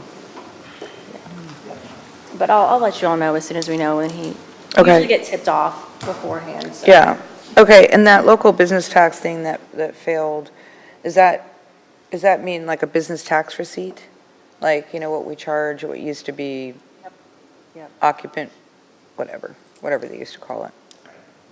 Yeah, and again, I know through a lot of these bills, we worked with the departments that it would be impacting. So for this one, the permit, any of the permit changes, the vacation rentals, we were working very closely with George. How is this going to affect you? Where's your dollar figure out? That sort of thing. So we were, kind of back and forth, and this is, so then that way Laura can then take that information straight to, the elected official and say, this is how this is going to impact, Dunedin. So she had all that information. Okay, and then finally, you mentioned one referendum. What about the other ones that are out there? Isn't there one on marijuana and? Oh, well, those didn't actually go through, those were petitions, so those don't actually go through the legislature. Right. And actually pull that ballot, but there is, Do you know where the status is on that? so I know that the marijuana question is going to be on the ballot, and there is also, isn't there abortion? Abortion is Abortion, one too, yeah. right, okay, Yep. okay. Just little ones. Yeah, Just really. little ones. But they made it on the ballot is my question. I'm not saying I support it or don't support it, I'm just saying. Yes, as of now, I know the courts are still fighting about it, but as of now, they made it onto the ballot. Okay, what is the next step? So we're waiting for the governor to act, right? So hopefully our appropriations make it through, and then in the meantime, like I said, as soon as the budget's signed, that DEP grant portal opens. So I'll be working with your staff on applying for, grant opportunities through DEP. I'm going to look into what that Visit Florida Trail marketing money Yeah. looks like. If you are interested in the cybersecurity grant program, I think that's something that we should go after. And then, just getting with staff and sitting down and saying, what do the next 2 years look like? What's important to the city? And, what do we need to be asking for as we move forward? So, and a couple other things, as we typically see every year, Jennifer Cowan and her team will do the review of the legislative impacts for any changes. So that will be coming sometime likely over the summer. And then working with our departments on if any changes need to be made, are they process changes, are they more than that? So that will be coming. As these bills are signed, we'll provide an update later after everything's kind of done. This is where everything actually landed. One of the things we've talked about as I've been before you on this topic a few times is kind of having these discussions more frequently. So I wanted to, bring this kind of after session, what happened, what we've done, and then likely revisit again in the fall. How do you want to frame your priorities? Update that document, and then really start working on, what do we want to focus on as far as appropriations requests and our priorities with Laura into the next session. And I'm happy to come before session and do kind of a session preview. What is the commission Yep. session look like? Right. And we are working with our 3 state legislators, Senator Hooper's office, Representative Anderson, and Representative Burfield, to get them here for a community event. We're trying to work out a date because they are campaigning. It is very difficult to find a date that's working. He just said he was out of town. I had one date I was working with. So we will go back to him, see if we can't get that session. So again, it would be kind of a, invitation similar to what we're doing with the Hurricane Expo, a public community event where we do Q&A panel and have, just again, another point of contact with those officials. Okay. Thank you. Thank you. You can go. Thank you. Thank you. All right. We'll jump on to, didn't have anything on commission discussion. City clerk's update. Thank you, Mayor. I did have 2 things. The first, I just wanted to just a general election update on our seats. We still have 3 running for mayor, 2 running for seat 1, and we did have a second person just complete her paperwork. Kate Spangler will be the second candidate running for seat 3. So I just wanted to give an update on that. Okay. And the other thing that I wanted to bring to your attention was I just received an email from Angela Christ with the Suncoast League of Cities, and it looks like per the Suncoast League of Cities bylaws, each member municipality shall designate one of its elected governing board members to serve as a voting delegate, which we have. Commissioner Tornga is our Suncoast League of Cities, but it's stating in their bylaws that we need a alternate member. So if Commissioner Tornga was not able to attend. And so I just wanted to bring that before you and see how you wanted to move forward in just getting that designation as an alternate so that I can turn that in to the Suncoast League of Cities. All right, who wants to be the alternate? I'd be happy to be the alternate. Okay. Can I get consensus? Everybody's good with that? Yep. Okay, thank you. Is that That's all for I- the August session when they vote? No. This isn't the voting, this is Suncoast strictly just the Suncoast League. It was Oh, something, okay, sorry, in the I past, misunderstood. it was never asked for that, and I just Gotcha. wanted to I'm with follow you up. now. And then in December, when you do your regulars, I'll add that to those to be included. Any questions for Rebecca? I have one. Okay, The kiosk outside, yes. when are we going to start using that? I noticed we're still posting the meetings and everything by hand. I mean, Yeah. isn't that what the kiosk is for? No, the kiosk can't be used for notices. Why? Because you can't touch it and move to a new agenda. So the time that it would take if I have 13 different agendas for somebody to stand there and look at the agendas. So I believe that it's going to be used for announcements for like Parks and Recs and different things that can stand and rotate, the rotation part of it. You mean it's on a set time sequence? Just I mean, like you an can- advertisement thing? Right, but even, let's say, you wanted to read the agenda for this meeting that's quite long, that's, 5 or 6 pages, then you'd have to stand there and wait for it to Okay, go well, I don't down. need to get in the weeds, but I mean, I just noticed it's been out there for, well, tomorrow will be a month, I mean, a year, and we're not using it. So I know we've paid for it, and I mean, we should find a way to And right, and we've do its best ability. correct, and we had that discussion on, like I said, the last is probably just the events that are going on, so that we could put, but Okay. that's just the last Well, item. whatever it is, it just seems that the public notice outside, the way we're doing it, is archaic. Not against you, but I mean, it is pretty archaic. Putting opening up a glass thing and putting a hand-printed thing. So, I mean, that's probably what's required of us. And most cities do it that way. No, I 'cause get it, but I mean, checked with them. I'm just saying the process just seems archaic. Yep. It's true. So, anyway, that was my thing. Okay, city manager update? Nothing other than the Pinellas County Sheriff's Office Dunedin analysis for March of 2024 is attached to my update. Anybody have any questions for Jennifer? No, but I was glad to get that notice. I was glad that the person survived at that accident the other day, the Keenan. Yeah. Holy Yeah. smoke, because the 580. sound of it made it seem really bad. Yeah. And I guess the other piece of that was there was some smash and grab stuff going on in our city. And There was, yeah. is that hasn't been true around the city, right? Is that just kind of a, No, it was in one specific area, and it was one person. And so actually, there's been some... well, there were 5 cars, right? One person did it, Yeah, 5 cars. okay. But there's been some communication between Sue Burness and Captain Jackson in regards to some public service announcements. About how to protect your stuff? Yeah, first of all, lock your vehicle, right? And then Right. also don't leave laptops on the seat and that type of a thing, so. Sorry. Yeah, that is just, yeah, gotcha. Okay. Okay, anybody have any questions for Jennifer? All right, I just wanted to let you know, Jennifer, it's just something I observed. The alleyway behind Blur, and I'll look at you, Jorge, has no drainage, and it's like a river.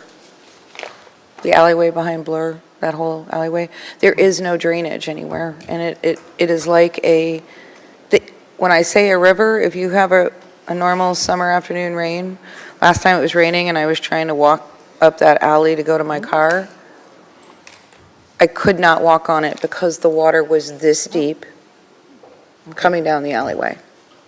We'll have a look at it. So, I don't know, obviously, I don't know what the, I think they did that just because you were going to Yeah. walk across it, and I think wasn't but it was bad. It was really bad. I mean, I was shocked. I had to be up on the grass to walk around it, and you can't really do that in that area the whole way. There's lots of impediments blocking you. Right. Like dumpsters and different things. So, yeah, there's definite drainage problem there.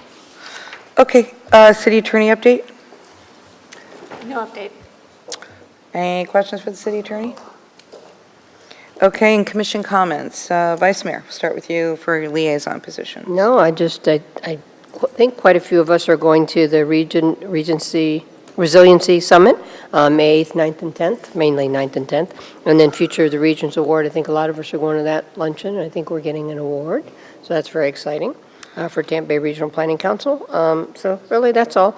And I have a standing meeting with Shelby now with the Blue Jays once a month, so, I mean, I'm going to talk to him about bell trees, but, anything that anybody wants me to throw into those meetings, let me know. Tell them about what we talked about today. Yeah, I will, yeah. Okay, Vice Mayor, anything about your liaison positions? I do not have anything specific. Thank you. Okay. Commissioner Gao? Yes, Mayor, thank you. I had the pleasure this past weekend of playing Uncle Henry in The Wizard of Oz, which was absolutely amazing. Our community is just so engaging. But what I liked about it, and I don't know how much you all know about it, but it was your typical Wizard of Oz, right? We all know the songs, we all know the characters, but they really tried to make it Dunedin-esque. And so the New World Celts were involved as part of the Barbarians, as part of the Flying Monkeys. We had a piper that was part of it. Emerald City was actually City Hall. The Wicked or Enchanted Forest, where the Flying Monkeys come in, was Hammock Park. There were references to our intercoastal waterway. awesome. As Uncle Henry, as a farmer, I had bib overalls on the top, but I had a kilt on the bottom. They actually sell those. I had no idea. So it was really, really a kind of a turn on your typical Wizard of Oz, and it was really cool. I Was have very say, proud to be Cindy part of Cole's like favorite. Cindy Cole was amazing. it. Oh, Cindy was just, Oh my God, that was too great. just priceless. Priceless. And the props she had at home and the makeup she did. She not only did her own makeup, but she did the makeup for a lot of the kids that were involved. Great. And there were certainly many, all the cast members were much better than I was.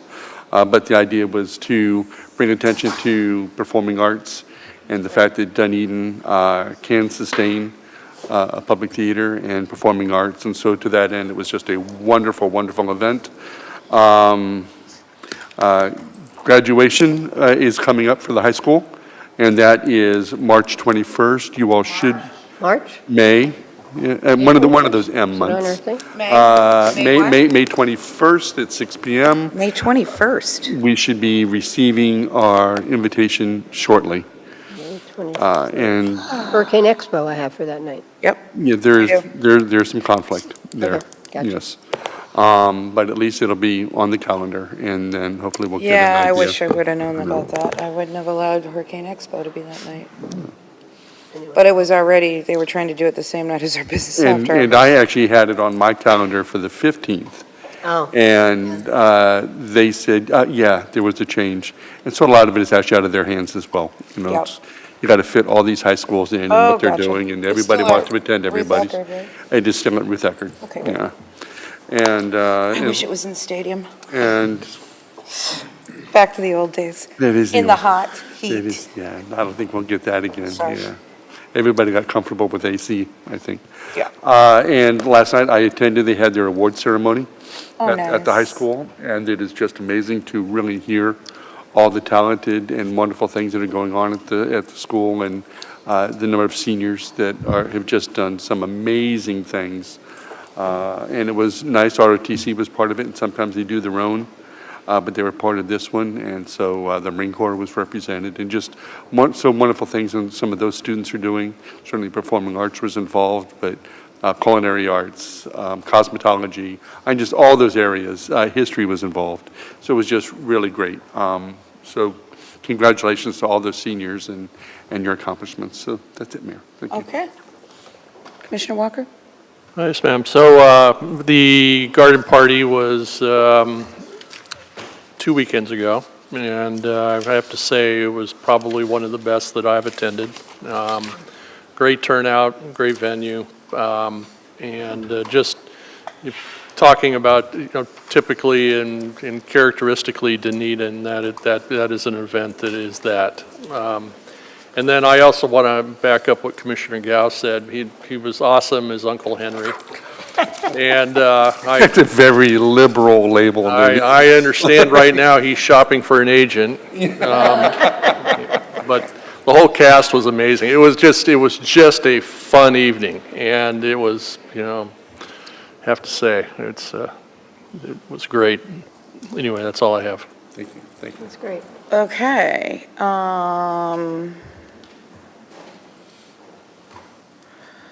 So mark your calendars. Pride Week is June 21st through June 28th. A full list of events will be given to Lindsay to get into your calendar, but there is something every single day. Of course there is. And When's the gala? the 28th, the city will have a table. But all that information is forthcoming. And that table is part of their annual sponsorship.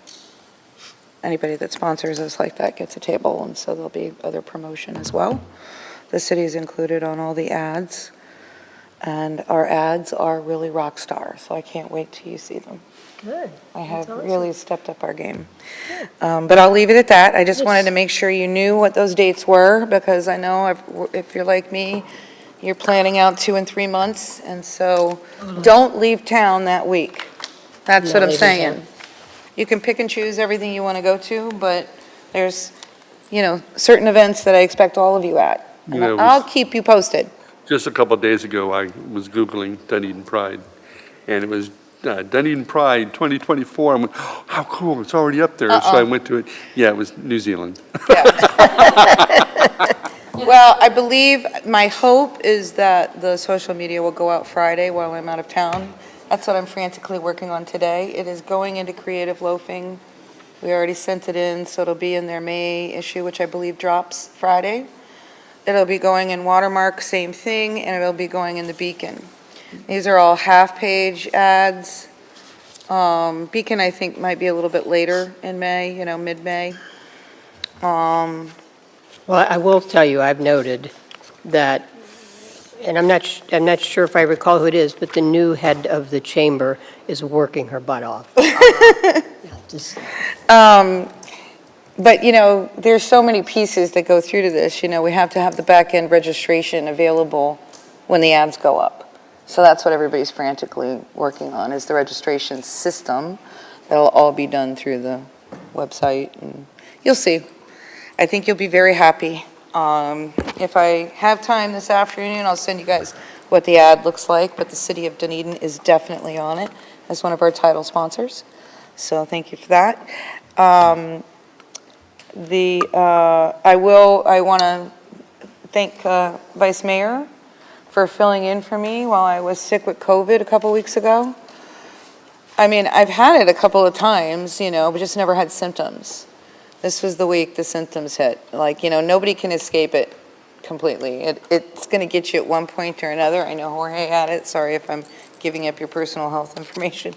But I mean, I worked every day, but I never got dressed outside of my pajamas, and I was sleeping by 1:30 or 2 almost every single day. I mean, it just was not pleasant. Did you watch the meetings that you missed? No, or- no, I did not. I did not. There are a host of related conditions that are coming out of COVID, and I will speak for myself. And so the point is, do not ignore any symptoms that are abnormal. Yeah, and I'm fully boosted. I mean, Yeah. whatever. I've got all my, like the dog, I've got all my shots. Yeah, well, I did too. And I don't, everybody said, well, do you know where you got it? And I'm like, are you kidding? Do you know how many people I see? I mean, I'm in around, and you don't think about it anymore, and it doesn't really matter where you got it. It just doesn't. But really, my symptoms were all about fatigue. My head felt like I was in a tunnel, and my ears hurt as if I had an ear infection, but I didn't. I mean, those were the big symptoms for me. But it is the right thing to try to protect others because, as Commissioner Walker said, I mean, and I know quite a few people have had, just issues from it. Yeah. And so people react differently to it. So, so Well, and when you work 2 jobs, I mean, you're a little run down anyway, so something's going to attack you. Anyway, I wanted to thank you for filling in. Thank you guys for working around me. But I am also out this Thursday because of a predetermined vacation that I terribly need. So I thank you again for filling in for me. I'll only be gone from Wednesday to Sunday, but, and then finally there was an announcement, I think most everybody knows, but Keith Fogarty, our